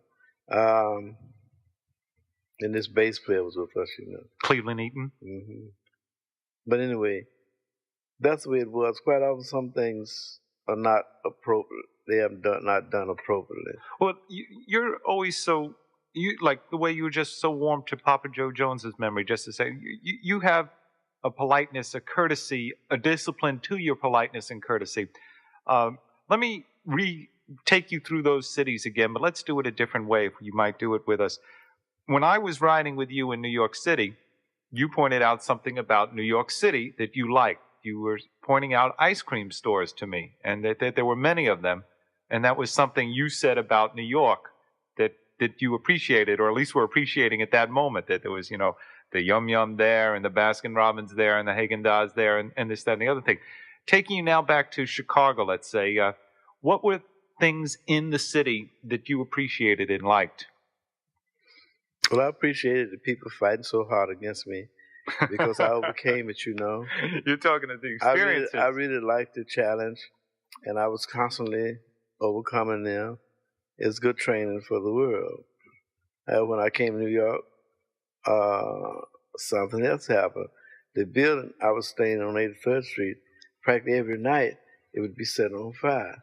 Quite often, Ronald Boss was coming late, and he'd be talking about the fire, putting out the fire. It was constant like that, so I told the owner of the place about it. Why all these fires being set? He said, they're being set to run you out of New York. I said, well, why do they want to do that? He said, your enemies. And I said, but I haven't even been here long enough to have any enemies. Oh, yeah. I said, who are my enemies? Are they white or black? And he answered, the whole world. Hmm. Yeah, the whole world. And he was a so-called Jew. He said, the whole world. But he said, you stay in this building as long as you want to. Don't care what they do. You're welcome. Stay here and fight them. Now, he didn't say, well, he didn't identify why the whole world should be my enemies, but that's what he said. I had to put that together. I had to put it together, you see. And I've been able to put a lot of things together lately, and I can see the whole pit. It was like a jigsaw puzzle. So I had to be gradually taught by another being as the way things in the correct manner. I see it now. I see things that the world don't see because, you know, the wisdom is scattered in all languages.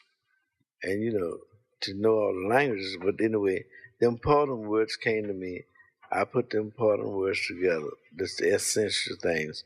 And I got it now. I see the picture of what's happening, like a jigsaw puzzle. And then after you put the jigsaw puzzle together, you turn it over because the other side of it means something different from the side you put it together. And that's what I did. I turned the jigsaw puzzle over, which of course is the Bible, and jigsaw puzzle. I put it all together, then I turned it upside down, and I know the answers. And I put it over to music. I'm speaking to the world through music, not because I want to, because I think the low profile is wonderful, and I can study more. I'm a scholar. I can study more when I'm not part of the world and learn all kind of things. I know about this planet, what it needs there. But I can learn these other things about other planets and other universes, and it's fantastic, some of the things I've seen and heard, and make this planet like it's not anything. How did you choose to relocate on this planet away from New York to Philadelphia? How did that come about? Well, it was these folks that did it, you know. They did it. I didn't intend to leave New York, but this house I was staying in, the owner of the house wanted to sell it to me. And so somebody who was a musician who'd been playing with us came up, named Walter Williams, and he came up, he got into real estate. So he looked at the house and he said, this house is not worth that. You know, you shouldn't buy this house. And since he's in real estate, I was perfectly satisfied with the house and everything. I didn't get it. And it was a big mistake. He was sent to keep me from getting that house. He was sent to get me out of New York. So then I went to Philadelphia, you know. And I was there, you know. I'm still there. It's a very strange place, but it is quite strange. Maybe they might wake up, you know, because they are going to have me on public broadcast, which they said I couldn't let y'all hear it up here. It's not coming on till May something. Is that May something to celebrate your entry date into this land? No. It just happens to be a coincidence that it's May something? Yeah. Did you arrive in Birmingham, Alabama in the month of May? Yes. That would be... I suppose I did. I don't remember being born or nothing like that. I probably was here all along somewhere, passing through sometime, viewing the Earthlings and seeing what they're doing to learn more about them. And you have to be able to handle a situation. I've been trained by some folks to really take charge of a universe. I'm quite capable of setting it in order. And I'm quite capable of setting this planet in order. But as I said, would you accept if we nominated you and elected you to office on an Earth office, not a universal office? Would you accept if we tried to run you for mayor of Philadelphia or president of the United States? Would you accept? I wouldn't have it. My job right now is to pick out some people and tell the governments of the world these belong to the Creator. Some of the musicians. These belong to the Creator. Don't interfere, because if they try to interfere, they get a message. And therefore, I have to do that now. In every nation, I go and say, this one, I'm taking this one. I have to do like death now. And death comes in the family and say, take them. And governments can't do anything about it. And when I come through to pick out some people, I'm going to say, you respect me like you do death. Death takes who is want. I'm going to take who I want. And that's the way it's going to be. I'm going to take who I want and say, this one belongs to me, belongs to the Creator. And death comes along and says, this one belongs to me. And all these churches and all these governments don't offer any protection for their citizens. When I pick these, they will be protected. And then maybe the rest of the world will learn. Something has to happen on this planet that's utterly astounding and make everybody want to be part of it. Well then, that's what I have to do.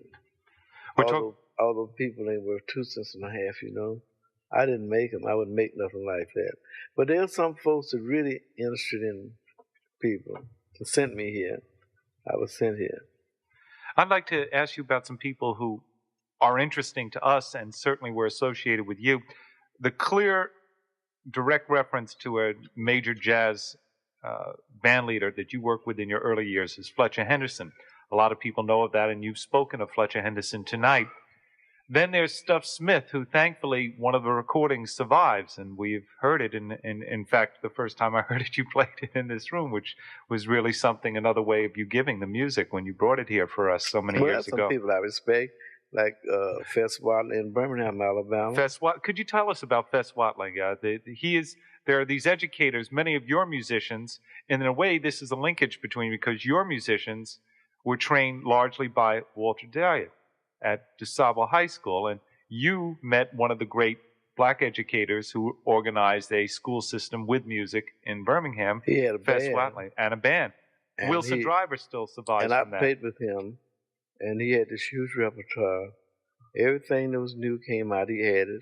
That's when I know a lot of show tunes and a lot of things other musicians don't know. Did you do the summer tours with Fess Watley when he would leave Birmingham and when school was out and you would come north and play somewhere across the summer months? Did you ever do that? No, he had Curly Parrish playing with him. See, that was a school teacher's band. I was still a student. So therefore, I didn't belong in that band, but it happened that disagreement came against Curly in some way and Fess Watley, and he left, and he had this huge repertoire. He had to have somebody who could sight read. And I could do that. So, how did you gain your music capabilities in a strictly legitimate paper reading music sense? Who trained you, Fess Watley? No, I was playing. The Creator taught me. I was reading without a teacher. My mother bought me a piano. I came home about 9 years old or 8. I was in elementary school. I got it for a rival day present. And no one had taught me anything. I sat down and played it. And then I had a friend who played violin named William Gray, and he put some music up there, so you can't play this. I played that. Then he brought some church music, put it up there. Play this. I played that. So I didn't have to buy any music for quite some time, because every day he'd go out and buy classes and everything. He'd put up there, play it, and I'd play it. And he was still saying, "You're playing by ear." But he brought all kind of things, Beethoven, Brahms. So I had a lot of music. I didn't have to buy any music. He was trying to find something I couldn't play, but I could play it. I was just a natural. Did you have the same facility? Did you start reading, the English language with the same ease that you began reading music, almost like from scratch? Excuse me, pardon me for using that word again. Well, it's all right to start from scratch, Like I said, that's the devil's name, so you don't just plant it, so why not? The next thing... did you learn how to read very easily, just like that? Well, when I went to to elementary school, starting the primary grade. And I stayed in there about a week. Then they put me in the first grade. I stayed in there about a week. And then they promoted me to the second senior. And then after that, they promoted me to the fifth grade. So I guess the answer is yes. Yes. Okay. I could read. So I didn't go to the third grade and fourth grade. They kept promoting me. So when I got to the fifth grade, then we moved on. I moved on up to the eighth and like that. And I went to junior high school. Then I went to high school. So I knew things. Sun Ra on the Sun Ra Festival, WKCR-FM New York. Phil Schaap in the studios. People are amazed just hearing about the facilities of Le Sun Ra. I'd like to, before we go to some music, you called Coleman Hawkins' name, Stuff Smith's name, Fletcher Henderson's name, Fess Whatley's name. A name, someone in the early years that you worked with and admired, or perhaps did not admire, but a name, another one of your musical associations, a band you were a part of. Just Avery Parrish, who was in the same class I was. And his first composition, he wrote it because I wrote one. And we were very good friends.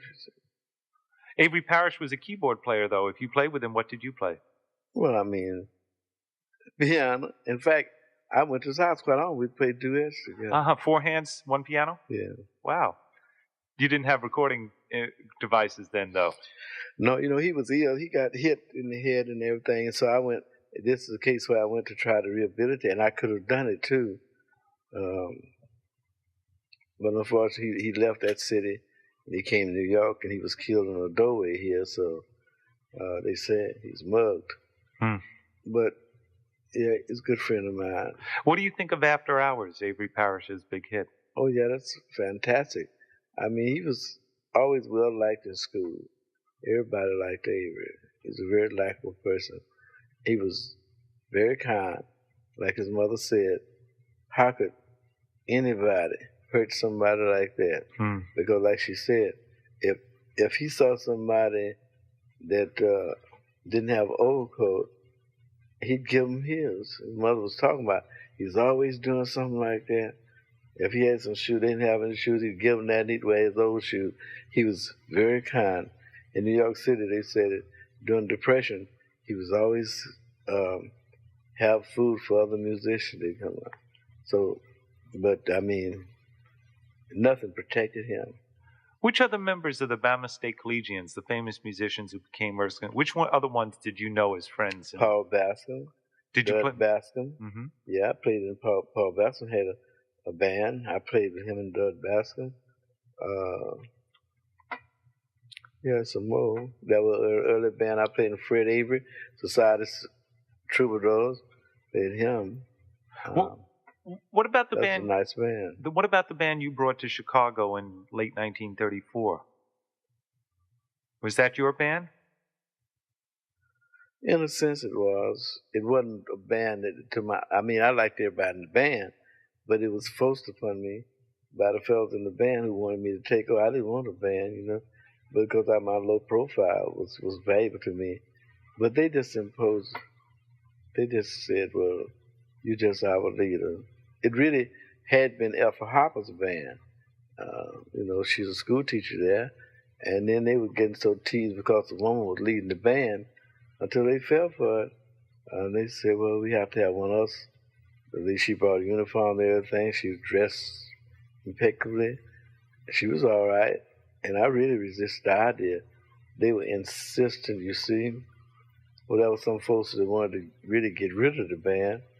So when they did that, then there were some folks that wanted us out of town. And that's when we booked all up around Carolina and Virginia and everything to get us out of Birmingham. It still didn't work, But finally I got tired of the battle. And I went to college, to get rid of a band. They followed me to college, and I still got one. It just meant, because the creator knows that if I didn't have a band, I'd be in Egypt being a camel driver or something, staying on the desert. I wouldn't worry about the world, about them hearing me. I wouldn't do it. But I'm in captivity by some folks that says, well, you have to do this. And so I have to. It's more than captivity. It's also because you love music. Well, I love music yes, I do. It's the only thing worthwhile on this planet.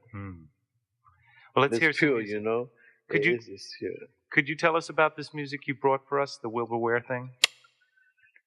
Well, yeah, it Wilbur came down the house one day. Well, you know, in Chicago, we were always together playing. So then I was doing these other things, and he was interested. He was always saying, just play the standard. I said, I'm not going to play the standard.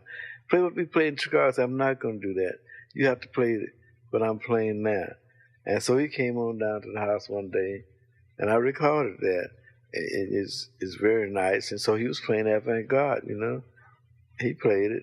It sounds very nice. And that's for instance, Cecil McBee is such a good friend of his. I told him I was going to play that for him. Okay. So he can hear Wilbur playing avant-garde. And you're playing on this too? I'm playing on that. All right. Yeah, it's very nice. Okay. It's very interesting. It's quite different, you know, to hear him play what you might call avant-garde. Mm-hmm. You're listening to the sounds of jazz and a voice from the cosmos, the presence of Les Sun Ra here on the Sun Ra Festival. 116 hours of continuous radio activity presenting Sun Ra's message and music, going around the clock till Tuesday morning, this Sunday night, midway or three-quarter mark, if you will, being spent with a visit from the presence himself. Of course, there were people like Jimmy Dorsey and others that were doing some things out of the show. I was familiar with everybody, Bart Rayburn. I was familiar with all band leaders because I was interested in band leaders. I was also familiar with all piano players, Les Lewis, all of them. So I could appreciate what they were doing. They're from different sections of the country, and they played what they felt. Did you know Bud Powell? I never met him because I was in Chicago. Because he doesn't have too many quotes left behind because he didn't say much, but he said, "Don't forget Boyd Rayburn," and you just called that band's name too. Yes. Would you say it would be wise for people who like music on Earth to listen to Boyd Rayburn's band? Would that be okay? Of course, it's all right because every band has something to say. The good part about it that you have men together who are not in an army to destroy people. It's something to have men working together for beauty and for precision and discipline. It's wonderful. It's the most wonderful thing about the planet that you do have men who are armed folks who have to be in there, but you have some more who are doing some other things that's not destructive, but unification and discipline, because they have to be disciplined to play music. If they're in a band, they got to listen to somebody. And that's what all men ought to learn, that they need to listen to somebody, because you take the basketball players, they got to listen. Prize fighters got to listen. Actors got to listen to a director. So I would say every individual person needs to listen to somebody, because successful people are those who listen to somebody and do as told or try to. I think what Sun Ra just said is that the best armies are the orchestras or the orchestras. And they certainly are. But we have a small group recording here of Sun Ra with Wilbur Ware, which Sun Ra brought for this festival, and which he dedicates towards Cecil McBee and shows Wilbur Ware in a different musical vein. An exciting episode in the musical career of Sun Ra. A visit by Wilbur Ware. Was this in the Chicago period? No, that was in the Philadelphia period. That's fairly recent. He finally moved to Philadelphia. I know, he lived there the last decade or so of his life. So this would be in the 70s sometime, in the early or middle 70s. Yeah. Wilbur Ware, who of course has been associated in the Chicago period, came to Sun Ra's in Philadelphia to play the music of Sun Ra of that time, to join with it freely and in tandem. We have a most remarkable recording, and you could clearly hear through the recordist, who also was Les Sun Ra, the separation, because the bass was in the right channel, and you could hear Wilbur Ware playing what Sun Ra referred to as avant-garde and playing freely as part of it. And that was really a joy to listen to with you. And thank you so much for bringing that music there with us. There's a bit more music that Sun Ra wants us to play, so perhaps we'll get into some things that maybe we could walk through the career of Sun Ra with his presence here to amplify on certain points. You are listening to the Sounds of Jazz, the Sun Ra Festival, 116 hours of radioactivity here on radio station WKCR-FM New York, 89.9 on the dial. Before I go back to the beginning, I'd rather jump into the middle. Sun Ra, could you remember for us your reception in New York when you arrived here in the early 60s and the Monday nights at Slugs, the formation of the choreographers workshop at 414 West 51st Street? Can you tell us of these things? Well, the first time we were supposed to play the Charles Theater, I think everything was all right. And Thomas Hunter, that was playing drum. So I told him now, don't be leaving your drums in your car, you know. It's got this important concert coming up, so you should not leave them in there. So the night before the concert, he left his drums in his car. They took the car. They didn't take the drums, took the whole car. And there we were. He didn't have any drums. And although we had rehearsed and everything for our debut in New York, he didn't have any drums. So I had to hire another drummer that didn't know anything about what we were doing. He mostly was on the African side, you know. New York musicians thought that's where I was, so they recommended him. So we played and everything. New York Times said, so. That was in Olatunji, wasn't it? No. Oh.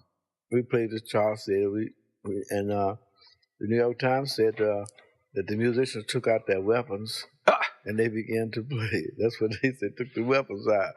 And they said we was playing like African and different things, but we wasn't doing that. But I had to take the band and move out sort of toward this drum. The one we had is they not obeyed, and they took the whole car. Of course, he got the car back and the drum later on. But the point of it, that were those folks again that was embarrassing me and trying to make it sound bad, I would say. But it didn't happen. I kept on moving because I used my spirit side, and it's always going to win, you know. So it did. Were there any That's what happened. Were there any new musical influences for you upon your arrival in New York? I mean, your early influence is clearly a love for some major keyboard players, the people who you were affiliated with in Alabama and other places, and the big bands. What had an input on your music that affected your music in any way, shape, or form in the 60s? It didn't, because like Mingus, I saw him one day, so he was saying, you know, that Catherine Dunham wanted some new music. And I said, why don't you play it? He said, no, well, that's not really what she wants. What she wants is what you got. And you go down there and you tell her, I sent you. So I went down there. And so Catherine Dunham told me to play. I was playing the piano, and she was dancing by what I was playing. And then it was what she wanted, so she sent for the drummers, her original drummers, about 5 or 6 of them. And they came, and she said, well, now you play with him. So I played, and then the drummers, she was dancing, they was trying to get in there. They finally said they didn't know what rhythm I was playing. And she said, but I'm dancing by it. See? Uh-huh. She don't play. And say, I'm dancing by it. You musicians, why can't you play it?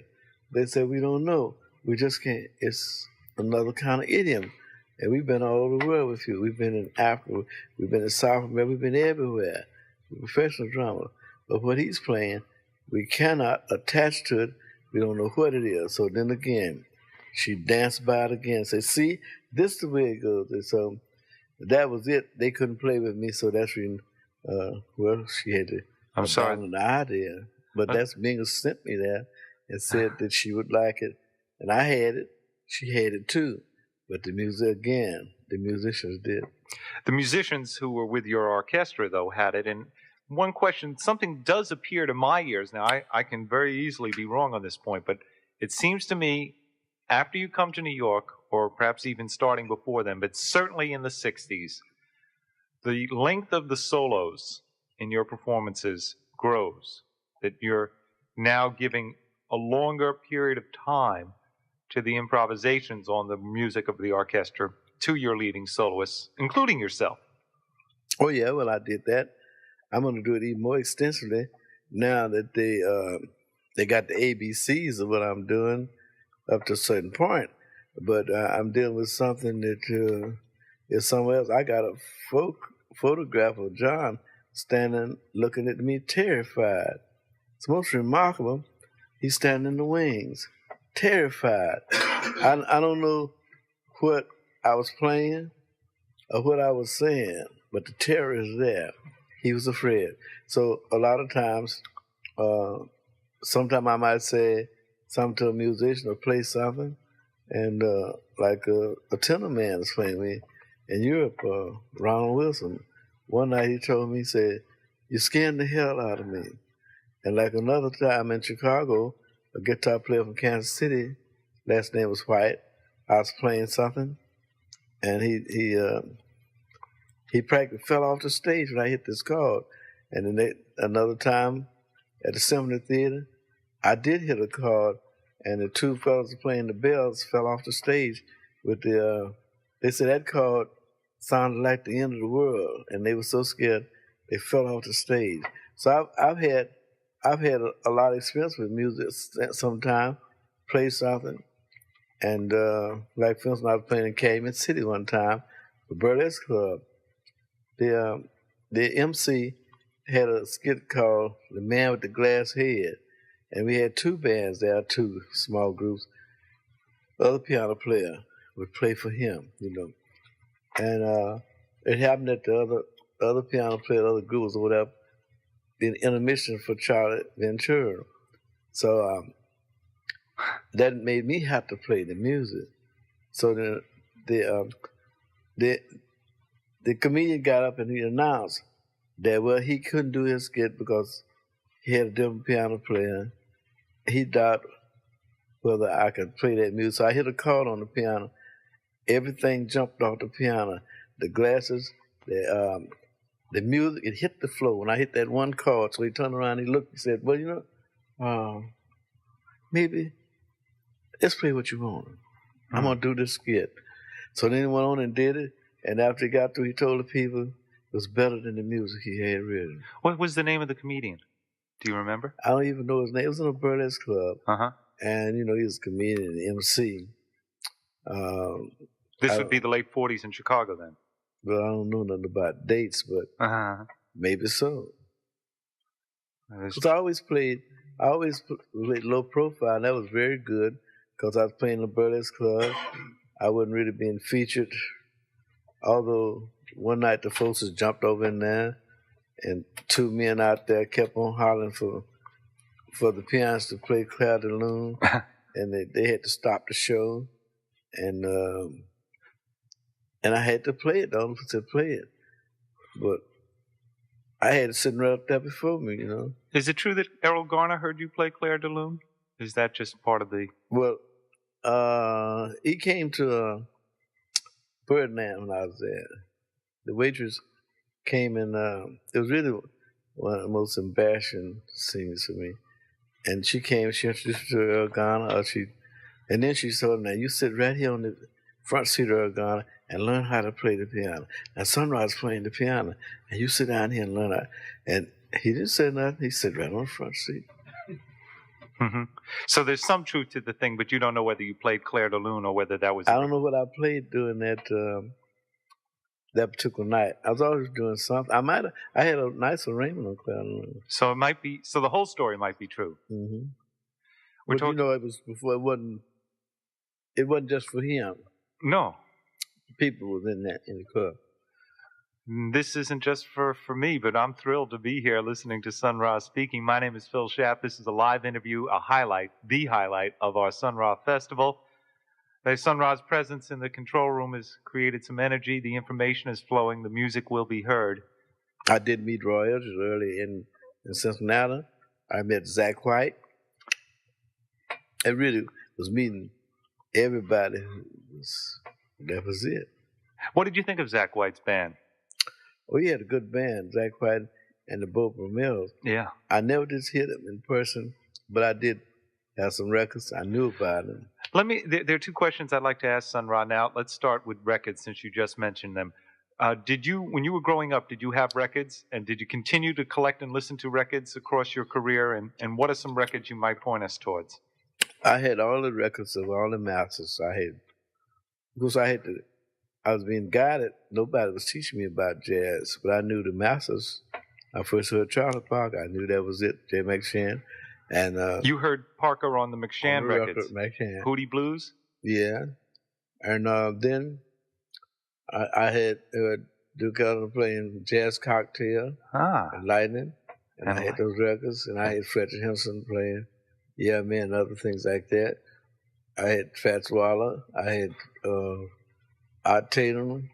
I had Mary Lou Williams. Well, the whole thing. Which Mary Lou Williams did you have? Everybody, every pianist, I was listening because I was interested in jazz. And I could tell when they were masters. I just knew that. Right. I met Dexter Gardner early, Gene Ammons, when they were playing with Billy King Eckstein? Colax. King Colax, wow. Was Coltrane in the band? They came by the house, huh? Coltrane in the band with Colax then? He wasn't there yet, I guess. I just met those two. They came by the house. I met a lot of musicians who was quite often coming to see me in Birmingham. And I wasn't intending to be in music like that, but they did. They came now. In fact, Blanton, some musicians told me the bass player that should be with you is staying in Detroit. In Chattanooga. You should get him. I said, what's his name? I said, Blanton. And they talked so much about him that finally I decided to go up there. But about 2 days before I was going up there, Duke Ellington picked him up, so he'd probably be alive today if I'd have picked him up. Yeah. Of course, they didn't take care of him. Sunrise Duke himself said that they left him in this third-rate sanitarium. Did you meet people like Thelonious Monk? Did you know him? Yeah, I met him. In fact, I went to his house. One day, the Baroness took me there, and she was playing this. She took a record there. She was playing this record, and Thelonious was laying in the bed. She asked him, what you think about that?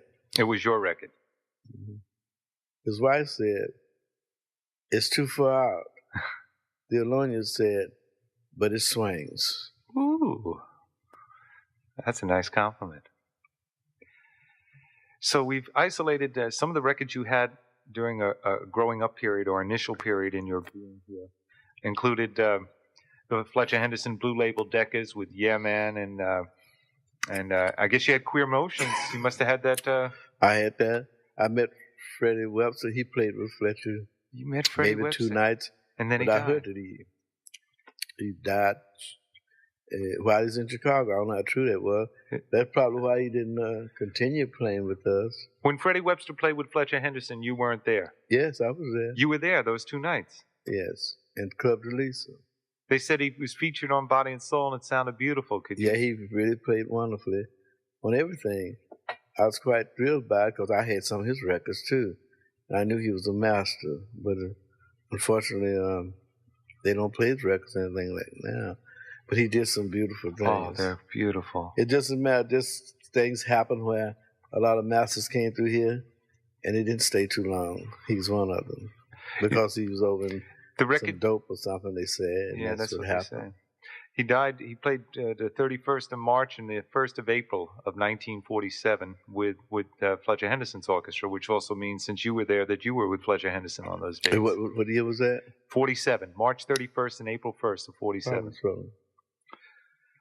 That's interesting. The Freddie Webster records that you referred to, were those the ones with Sarah Vaughan that you knew about? No, he was playing something, some fast numbers, very fast numbers with the Lunsford Band, maybe like a group, small group, like Frankie Socolow, The Man I Love, and Reverse the Charges, his own tune.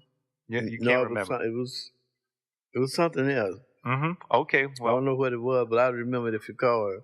But it was very good. Both sides were fast. Both sides were fast. It was fantastic. Sonny Boy Williams, he made some sides on Decca. They're great recordings, too. Savoy is Jumping and Reverse the Charges. They're both fast. Well, we'll have to play We'll have to get all the Freddie Webster records to Sun Ra. We're talking with Sun Ra on the festival, WKCR FM, New York, 89.9 on the dial. An interview that is free-form but touching many important musical bases. After the records, you mentioned Clair de Lune. We heard you earlier tonight playing Prelude in C-sharp minor.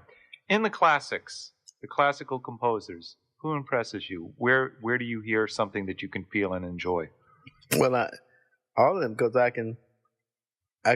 What they play in the soul of their nation. And so if you want to know about a Russian, you listen to the musicians who are expressing that Schoenberg and Scriabin, Stravinsky, all of them had something to say. Russia has really offered quite a lot to the world in music and composers. But Scriabin is the one that interests me most. In fact, I got a package about 6 months ago, and it had on the outside from Scriabin, and it was some manuscript. It was hard to say. It said from Scriabin to Sun Ra. Really? I still got it out. It's right. That's beautiful.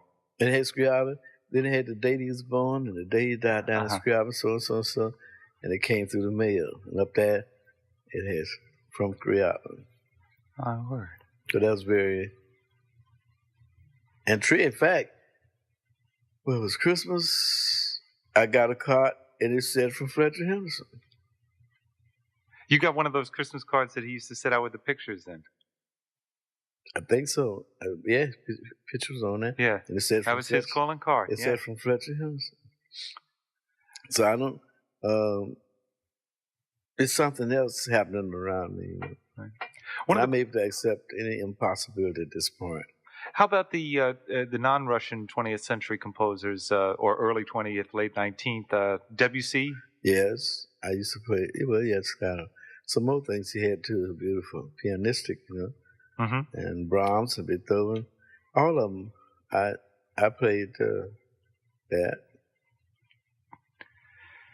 We're talking with Sun Ra, a live interview on the Sun Ra Festival. Phil Chapin, Master Control, with a lot of people whose eyes and ears are perking up as each of these new revelations come our way. One question that we didn't attend to, perhaps we can make it more broad-based. The Choreographer's Workshop, 414 West 51st Street, was that yours or something you came to? And when did the dancing and the other non-instrumental performers come into the orchestra presentations? Was it through that? Well, the band can reach a certain level and they can't go any further because they've been educated on the earth plane. So therefore, when I started moving on cosmic plane, they can play up to a certain degree. Then I have to lead to movements or to silence because silence speaks too. And dances, the person can express some with their hands and their eyes, like they do in the East. And therefore, if I wanted to say something, I had to have dancers too. And they could take up where the musicians couldn't go any further. Now, we just about can go, they can connect a little better now. Because I'm really expressing things on a vast cosmos level. And the people on this planet haven't been taught about it. It would frighten them, maybe. It would frighten them. Like, for instance, when I first moved to Philadelphia, sometimes some teenagers from high school would come by there at recess. The person brought them by there and said, now I want you to listen to listen to this music. Your head's going to hurt first. It's going to really hurt, but you'll have like a headache. But just keep on listening. It'll go away. So there you are again. This is a case where something was happening to them in the head where it would hurt seemingly. Let it go away. So that's because I said probably because they had never used their brain before.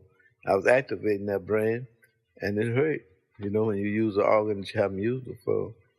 And the teenagers today, they never use their brain. It's just like, for instance, like when I was going to college, we had a biology teacher named Mr. Hamilton.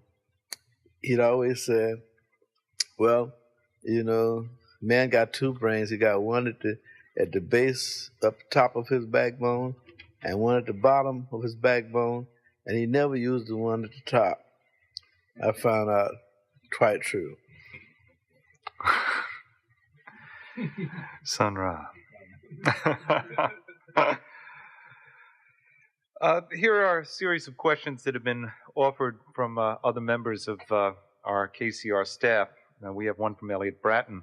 He's referring to Notes and Tones, written by noted drummer Arthur Taylor. That's where you got the item from. Okay, that's the first part. Go ahead, take it from there. Well, he was talking to me in Paris, and I told him, if you take notes and permutate it, you got TONES. So that's why he used the title. All right. Here's something. I'll start off with a question of my own and bridge it into the station's question, which is, you record vast amounts of your orchestra's performances. How do you decide what's going to come out on Saturn Records? Whatever I think people are not going to listen to, I always recorded it.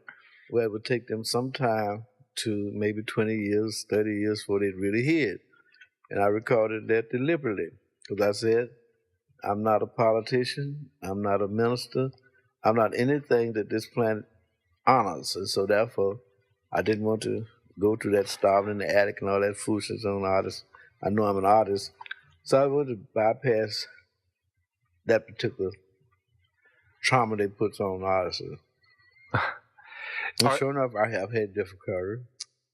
Are the Saturn Records still in print? Is there a way for us to obtain them through you still, like they used to be with the Saturn Address and Saturn Research in Chicago? Well, it's possible, but it's sort of going underground just for a select few people, because see, something happened in Boston that made me be more wary, because a fellow up there named Bill Sebastian, and we worked together. He's in villain, and one night Bill he's playing a record called I Pharaoh, but he's also making a video with a color machine, putting the two together. He said all at once, when he put the colors together, he could feel immortality. Right at the point when I said, I don't have anything to offer this planet, immortality. He said at that point, he felt the touch of immortality. He actually felt it. And then he went and he played the tape back over. It was gone. And after that, well, another thing happened. He got this machine where he plays, color machine. It doesn't got a keyboard, doesn't make any sound, just make color. And he was always trying to get the rhythms and things what I'm doing to put it synchronized. He had great difficulty. He'd be totally dissatisfied with himself about mixing.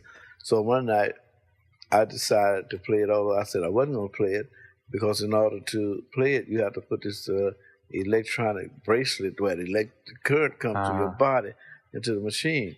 And I said I wasn't going to do that. But he was so desperate for and disappointed about what he's doing, I decided to play it at the Massachusetts Institute, top graduate. He said, so when I was playing it, all at once, all the clocks in the university stopped at different times. Now, one clock was going like this while I was playing, and then stopped, and every one of them, it took them about a month to fix the clocks. So what happened? My spirit went over into the electronic system. It stopped time. So after that, I said I wasn't going to play that instrument anymore. But it's a fact that it did stop time. So I'm another kind of being. You see, I'm representing something this planet has never heard about before, and I know it. But it's in a serious condition, and some folks sent me here to say, "This is the way. Do this. This is the way to avoid disaster." So they got all that stuff fit together. These colleges and this. They might listen. They might not. I'm not supposed to persuade them. They have to make up their minds. Do they want to survive, or are they willing to bow to death? They're going to do one or the other. No more fence sitting. And I'm not righteous either.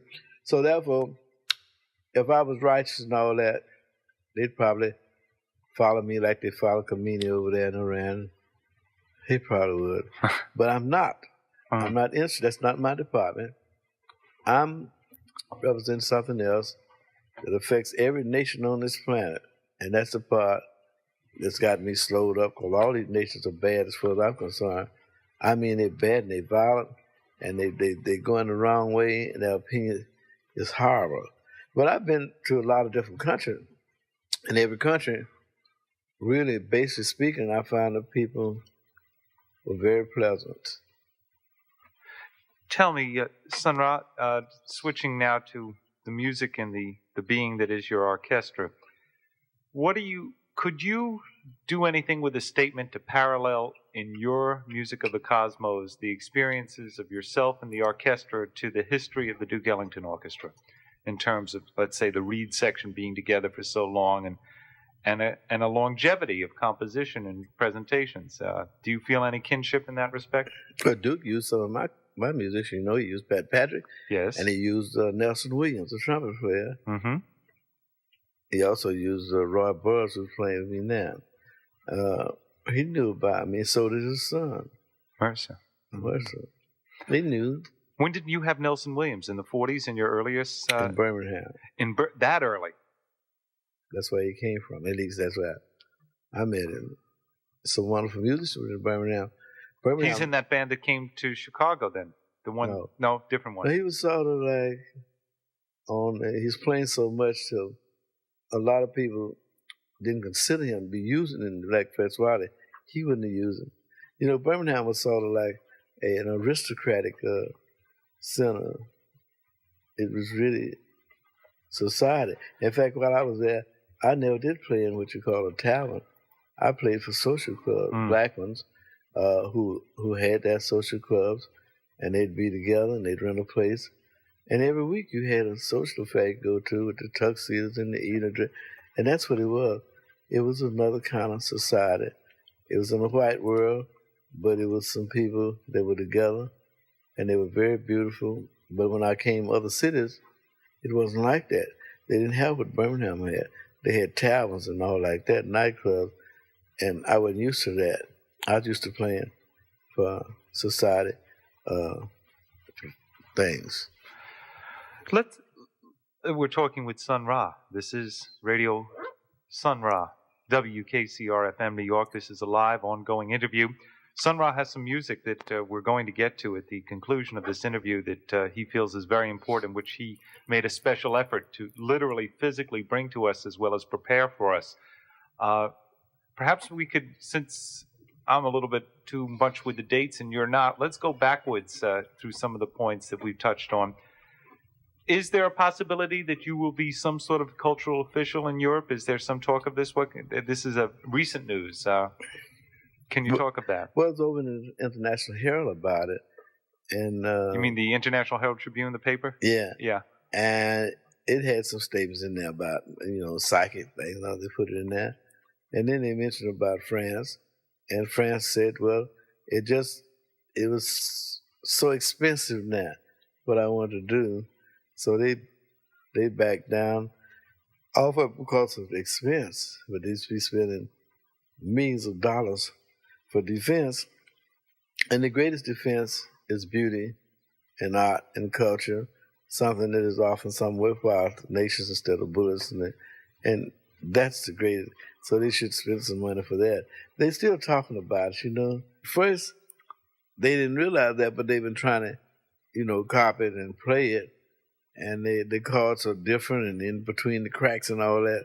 So they finally had to write me. Well, I write it for them. Well, I know pianists myself. I used to always look for strange art compositions.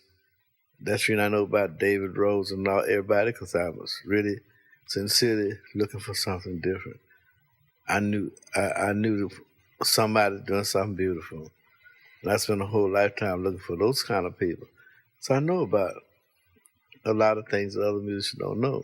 But beauty and sincerity is important to me, because it's quite discouraging if you read the news or look at TV and all that, and you hear about these dreadful things, and you need something to let you know that beauty is still superior.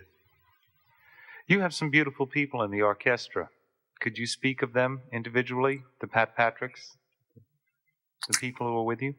Well, yeah, well, it comes down to a point of people making up their mind. Pat been with a lot of different groups. It always comes a time where I ask a person, I might say, what do you want most out of life? And that's the moment for them. Whatever they say,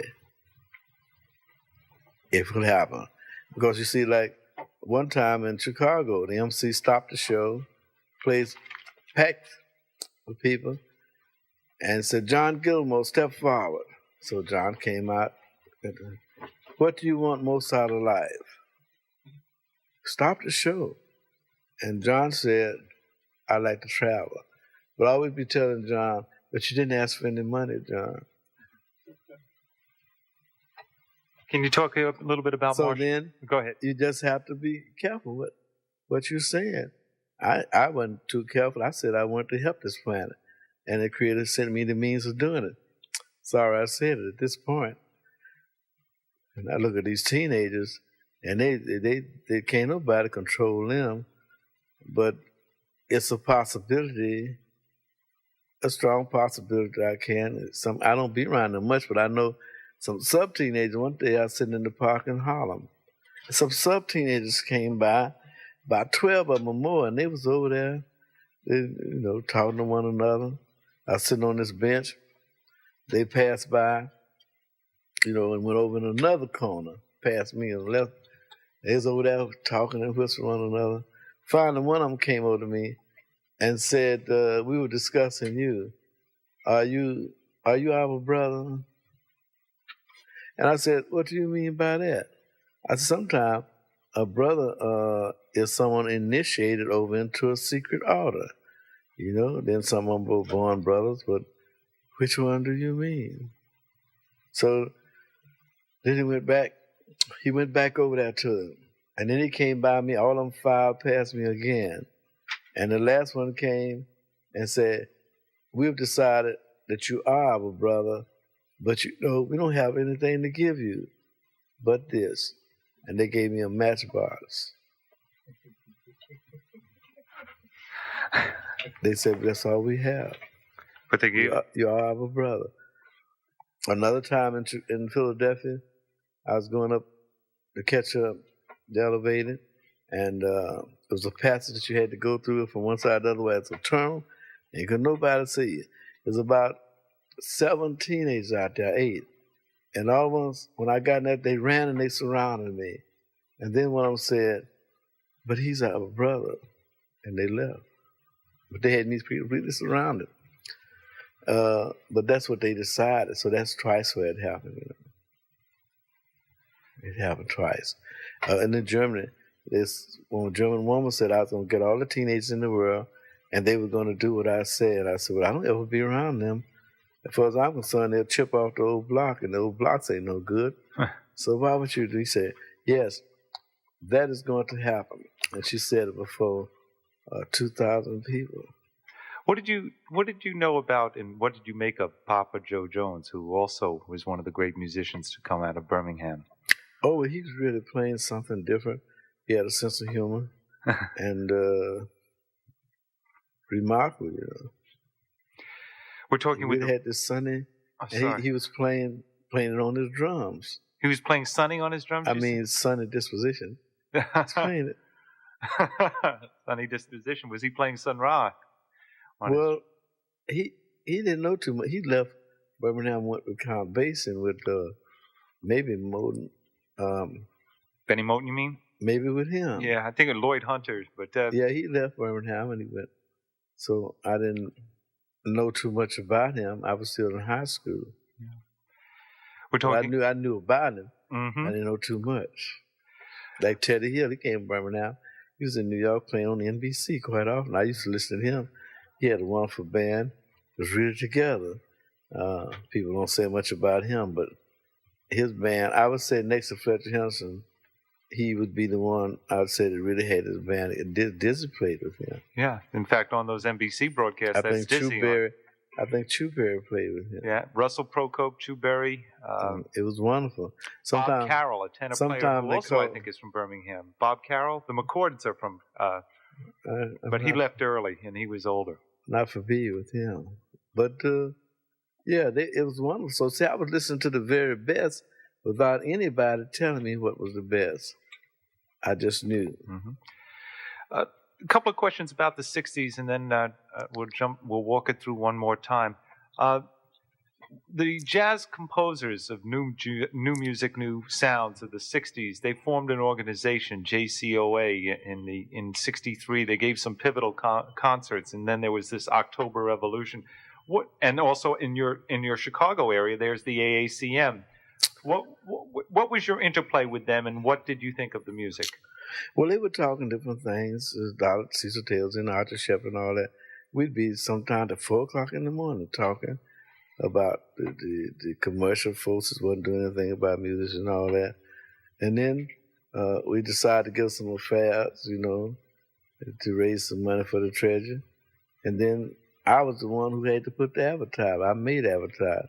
I did the same thing for them I'd done for my band. I had individual advertise. It's special. And with my own hand, I fixed it up. And then my band bought beer and stuff for the parties we're going to have. And nobody else did anything but talk. So finally, Wall Street sent for us.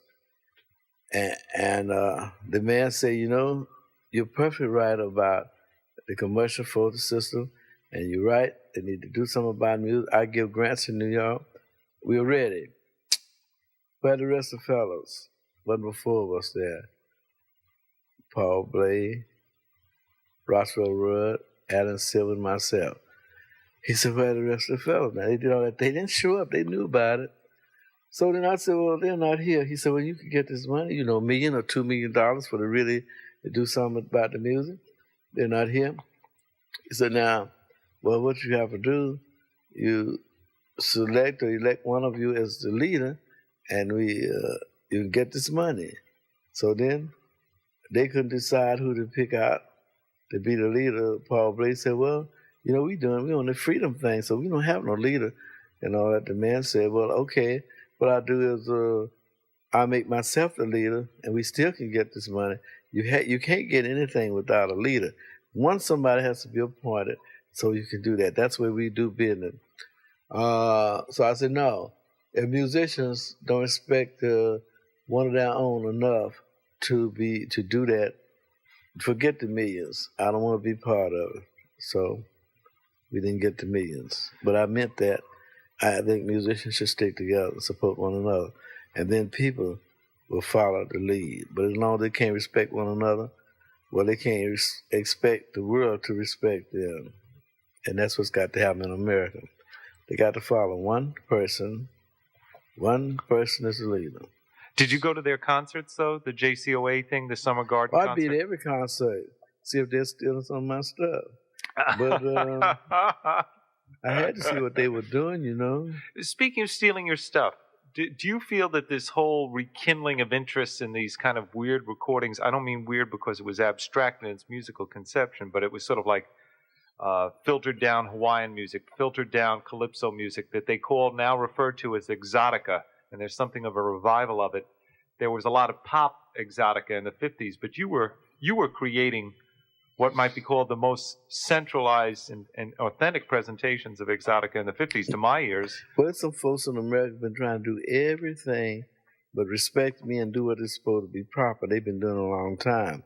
Of course, it is at an end now, because if it isn't, I'm just going to take this position that's been offered me at Moscow University and go there and teach the Russians, because I got it all in my hand, and I don't have to stay in America, and I'm a master musician, and I can teach any nation to play jazz the way it's supposed to be because I'm a master. So then I don't have to go begging in America about, please accept me. They need me more than I need them. They don't have nothing but money. I got spirit, and I got the creator on my side. I got everything on my side. Like I told the white person the other day, I said, I got Satan, Lucifer, the devil, and God, and the angel of death on my side. What do you have? So I didn't say anything, because there was nothing to say. Well, perhaps we should restate some things that we know about. Is it safe to say we're talking with Sun Ra? This is the festival. We're going around the clock till Tuesday morning, the 21st. We've been on since Thursday.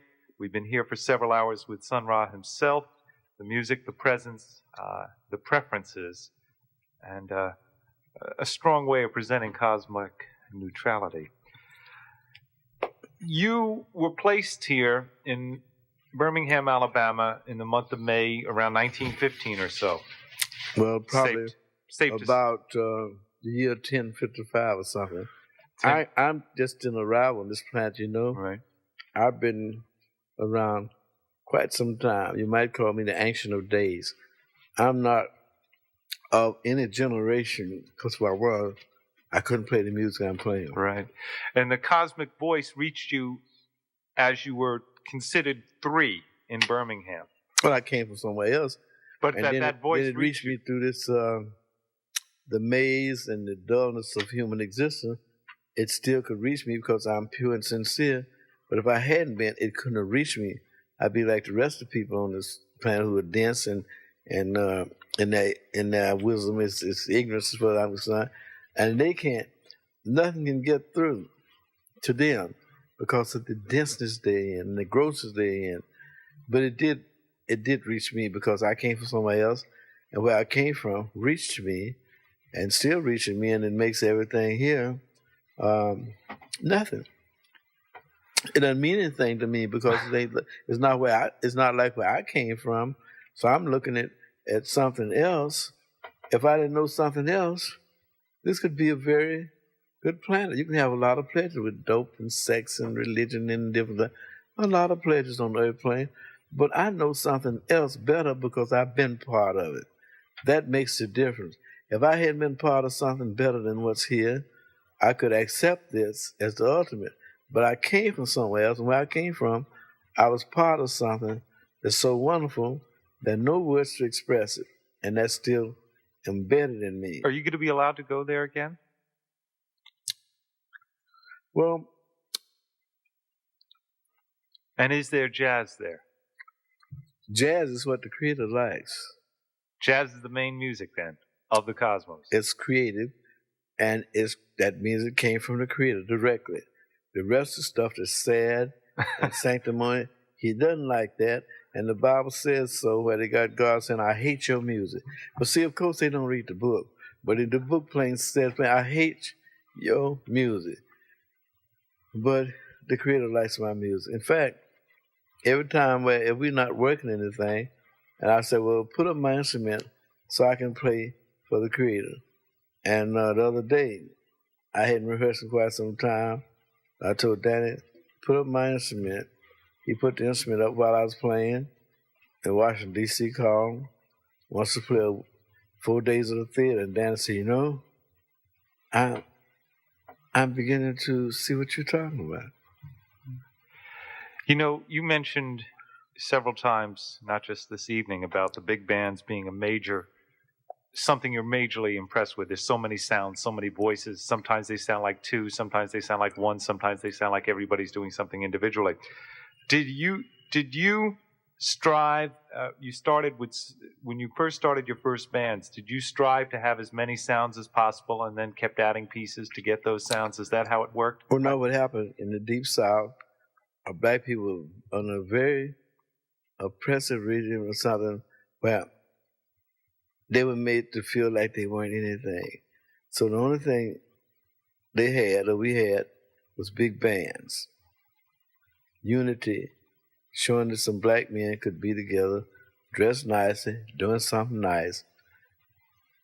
And that's all they had. So big bands are very important in the South, and big bands made most of their money in the South when they traveled down there because they were supported by black people. And most of the time, they didn't have to play for white people. So therefore, it was important to us to hear big bands. Somebody that the world would say, they're all right. It was very important. And that's where big bands are important to me. Trios and like that. Well, we had that, good piano player. So what? But big bands was something else. And that's in I know the importance of big bands now, and I know that the black race is practically defunct now because they don't have big bands. Now, at one time they did, but there were some people who deliberately broke up the big bands. Some ethnic group, they felt that like they didn't want black people to have no dignity or nothing, so they went and broke up the big bands. Now you don't have but one that's created, and that's me, because it's impossible for them to stand up against the folks that I represent. So they have to reestablish culture instead of putting these black folks in jail and all that and killing them. They need to establish cultural things so that they wouldn't have no trouble out of black people. But they have to have something to hold on to. They must have something to hold on to. And what is that? Creative things, and they can appreciate it. But otherwise, where they mug and rob and steal and dope and all that, it's very expensive for this country to have a people like that. But they should give them their freedom to doing cultural things their way, musically wise, whatever, to express themselves creative. And America will not have a burden like black people are on. They will not have it. Because like they said, a doc is born, but he's no good no how without a song. Sun Ra speaks here on WKCR-FM New York. Can I go to before your band was the full size, when it was 3 pieces and the 4 voices you wrote for? Could you describe that music for us and what your lyrics may have contained in your choral parts? Well, about space, you know. It was about space then, too. Yeah, it was about space.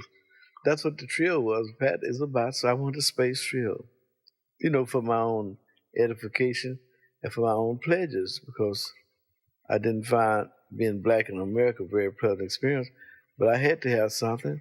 And what was that something? It was me creating something that nobody owned but us. And that's where it started. And that's where it is now. I got a treasure house of music that no one has. The Arabs got oil, the Africans got tin and plutonium and all that. And all these nations got something. I have music from the Creator, which is more valuable than anything they got. Now, of course, they got their religions and all that, but this is more valuable than that. It comes to a point where is man a thinking creature, or he's the big dummy that he seems to be. It's at that point. If he's a big dummy without any feeling and all that, he would be eliminated off the planet Earth, because the Creator has no need for him. If he can't be of help to himself, if he's self-destruct, we leaving out the age of self-destructiveness. He's got to change. It's a possibility. It's a possibility. He might. That's when I'm on the planet. He might. Because I got this planet in judgment and saying, look, I'm in human form. If they can't recognize me and I'm representing innocence and beauty and sincerity, then they're hypocrites and they don't fit in this omniverse. But if they're sincere, they'll recognize me as sincere, and that would mean they are sincere. But if they try to bypass me, they through. I can tell them that. They're through, because I'm representing the living God. And I don't have no church and nothing like that. But as for this planet of sun, my word is law with the Creator, because we're very good friends. And if I tell him to save this planet, he will. Now, they can believe that if they want to, and they cannot, because it is no concern to us. We have control. And with all this confusion, we, and by we, I mean me and the Creator, we have control. The Creator asked me one day, are we the only ones that's just us, never nobody else? Is it lonely for you, Sun Ra? Well, it's lonely on this planet, but not it ain't lonely when I commune with the Creator.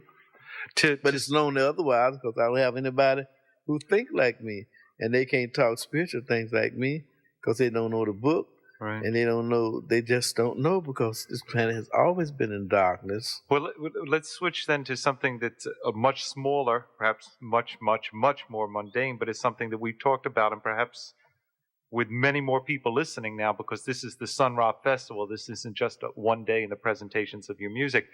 You spoke with me once about records you think you've made that were issued in the late 40s in Chicago, and they would be part more of the music before you started recording yourself. Could you give us some details about that so we can search for them? Yeah, a lot of things out. I'm owning other names, you know. Yeah. The creator got my music out there, and in case they want to block me in one name, he got some more things out there But that I'm totally unaware of. Like it's something where I'm playing with the Dukes of Swing. Everybody Europe knows about it. I never heard the record, but I'm supposed to be on it. So what records are you on that you remember making in the late 40s? Any? I might have made some with Fletcher Henson. I really was busy with my spirit thing. I didn't care. I wasn't even here. I was here and wasn't here. So I didn't take any note of things that were happening around me. But I'm sure they have them because Wilson, like Coleman Hawkins when I was with him and Stuff Smith. When were you with Coleman Hawkins? Is that Chicago in the 40s? Chicago. Well, I don't know what is. Okay, but was it the Downbeat in Chicago? What club? The Downbeat in Chicago? Which one was it? That's the thing about it. I was on the north side, which I never played over there. But Stuff Smith, I was playing with him. Mm-hmm. And so when they put Coleman Hawks with him, because Coleman had to come in town. So during this time we was there, it was some people there making pictures constantly with these big cameras and there with the lights on. And somewhere in Chicago, they got pictures of me and Stuff Smith and Coleman Hawks together. Somewhere. But I don't know who they were. Mm-hmm. They could have been from Europe, but they had all the equipment and they was constantly making pictures of us. It's somewhere. And there are a lot of records somewhere of me with other groups. Right. Somewhere in Chicago. And of course, it'll surface, you know. There was one group that you mentioned in particular, but you can't call their names now? Well, Jesse Miller, I played with him. Jesse Miller, yes. He's a wonderful trumpet player. He was on the bop. He's from Birmingham, too. He'd always be teasing me when I said, I'm going downtown. He'd always say, downtown? All Chicago is downtown. Well, we got some people here in the room. Perhaps one of the gentlemen who has been so nice to us here at KCR, and I know has been nice to you in all your returns to New York. Tom Hunter, anything we should ask Sun Ra? Because one thing I want to say. Oh, Sun Ra wants to. Lionel Hampton. You know, one time Lionel Hampton, he was always telling his band, according to Walter Miller, but a great band I hate. He was always telling the fellas about it.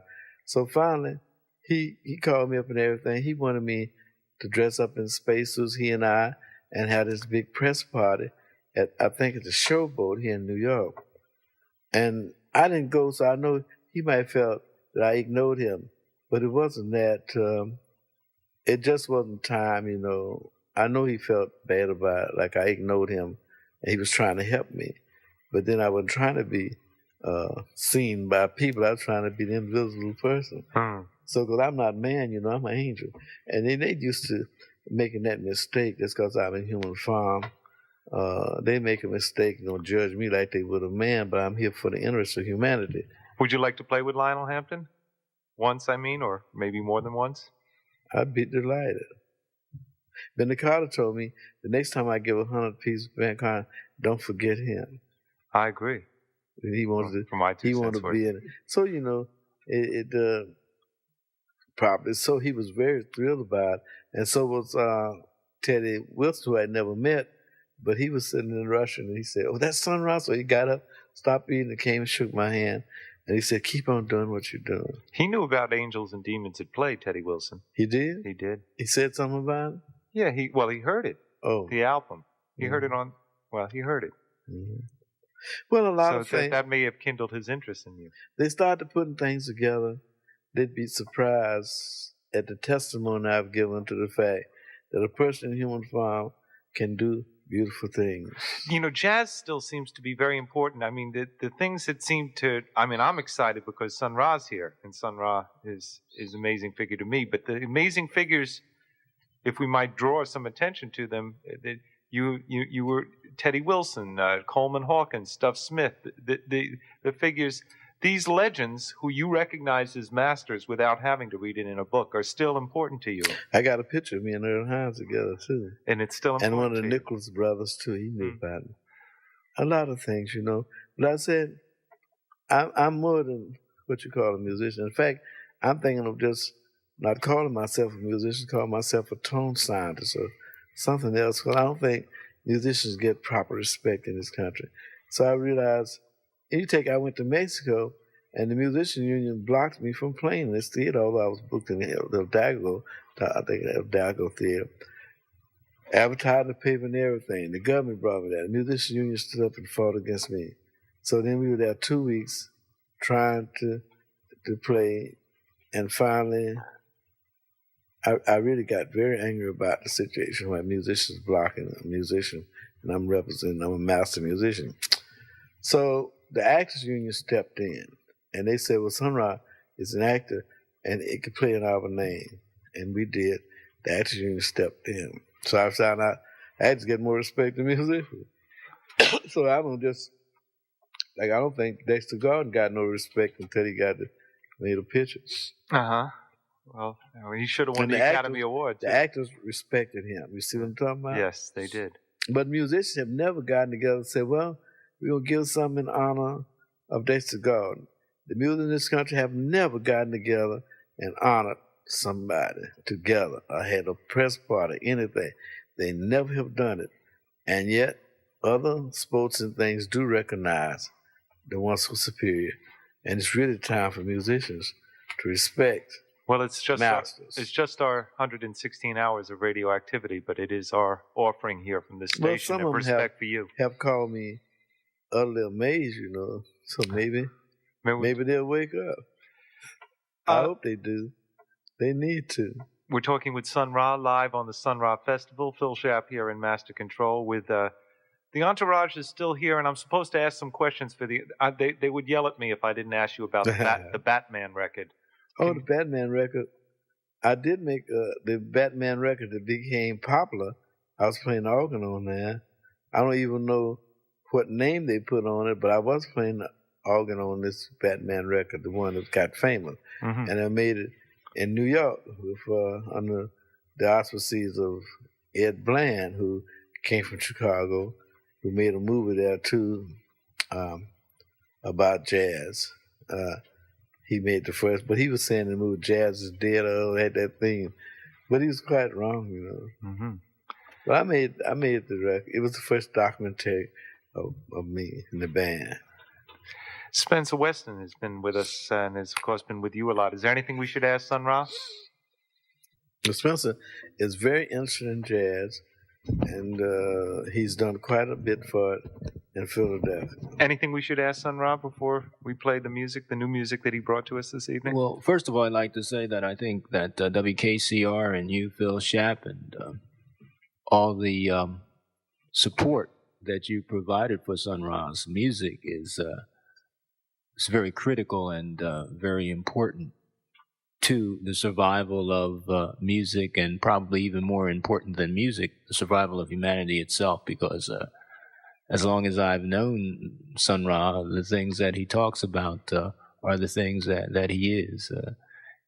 We often joke around, and Sun Ra has a little expression, he says, I talk that talk and walk that walk, and he certainly has been walking that walk, and I think that he's done, and you both have done a very comprehensive job in terms of exposing not only his music, but the deep philosophical and spiritual foundation from which it springs. And it just shows not the total dimension of Sun Ra, because I don't think any of us is capable of doing that. And as I've known him for a few years, and I know the small amount that I know about Sun Ra, I'm really thankful to have been in his presence and to learn the few things that I might have picked up. So I'd just like to say thank you to WKCR on behalf of Sun Ra and all those people that he's been associated with, and he's been responsible for bringing me into contact with. And perhaps we can hear some music now. Okay, Sun Ra, you brought up a work of yours. You worked on it today in terms of editing it for this station's presentation of your music. All I know is that Pat Patrick brought a message from you on Thursday and said that it's special, that it's coming, and that it will be here before the festival is over. I see it over there on the tape machine, but you should tell us more about it. About New York, I got about 9 volumes about New York and different places a village and different scenes in music and sound about the Washington Bridge, different things about New York. I got another song about New York that has, it'd probably be New York's theme song if they heard it. I never did present it. It never been sung in public. But it's a very beautiful song about New York. And this is part of it. This here, which I call Manhattan Undertones, which is a short excerpt, sort of introduction thing to, you might call it a sound opera or music. It's a different sort of thing. It's like a sound opera. Yeah, I would say that's what it is. Manhattan Undertones. Right. Part of the message from Pat Patrick is there are 9 volumes or 9? 9 volumes. 9 volumes, and this is a segment from just one volume. Yeah. So it's less than 1/9. Oh yeah, it's probably about 5 minutes. It's not sort of like the introduction of an opera, like I said. It's sort of like that to paint the whole scene. Is this a little bit of the overture, you mean? Yeah, sort of. Mm-hmm. Okay. This given the main themes all in the begin that part. That's what the overture uses. It might give you a little excerpt for the end of the opera. What this is like that. Well, little melodic things from the whole thing. I hope that our presenting here of Manhattan Undertones is, and our whole 116 hours of Sun Ra, 116 hours, serves only as an overture to more listening, more presentations, and more communication from the Creator, so we can hear even more. But I got another piece on that. It's from a movie. Well, we're going to hear it. It's from the movie Space to Place. An excerpt they took out in Hollywood. I'm going to put it back in there where it belongs, because it's a message to this planet. It's essential that they hear it, Okay, we're going to hear now the edited tape from Sun Ra, delivered by Sun Ra today, featuring, among other things, elements that might be considered an overture from his 9-volume Manhattan Undertones. I'm Phil Schaap. I'd like to thank everybody involved. There have been over, I would say, 25 people who managed not to make too much noise in this room, and they're all people who have heard some portion of the message that we can learn from this man, Sun Ra, and this music, this person. I'm not really. I know. I saved that for last because in this room 10 years ago, Taylor Storrs opened the mic and said, "What would you like to say, Sun Ra?" And you said, "I am not a man." That's right. Because you know what the Bible says about a man? It said man is filthy and abominable. Man is appointed to die. It talks all kind of bad things about the thing called man. So I can be nothing like that. I'm not filthy and abominable, and I don't want no appointment with death. Man is like the beast that perishes. Why should I be something like that? I think they should get out of that name man and call themselves something else. They should call themselves a demon or anything but man, because that thing man is condemned from the day he's born. So therefore, I'm an angel, I'm an archangel now. And I'm going to keep on advancing to everything beyond the M-A-N, which I don't even want to say it, because it's so bad and so horrible that it just makes me shudder to think of M-A-N.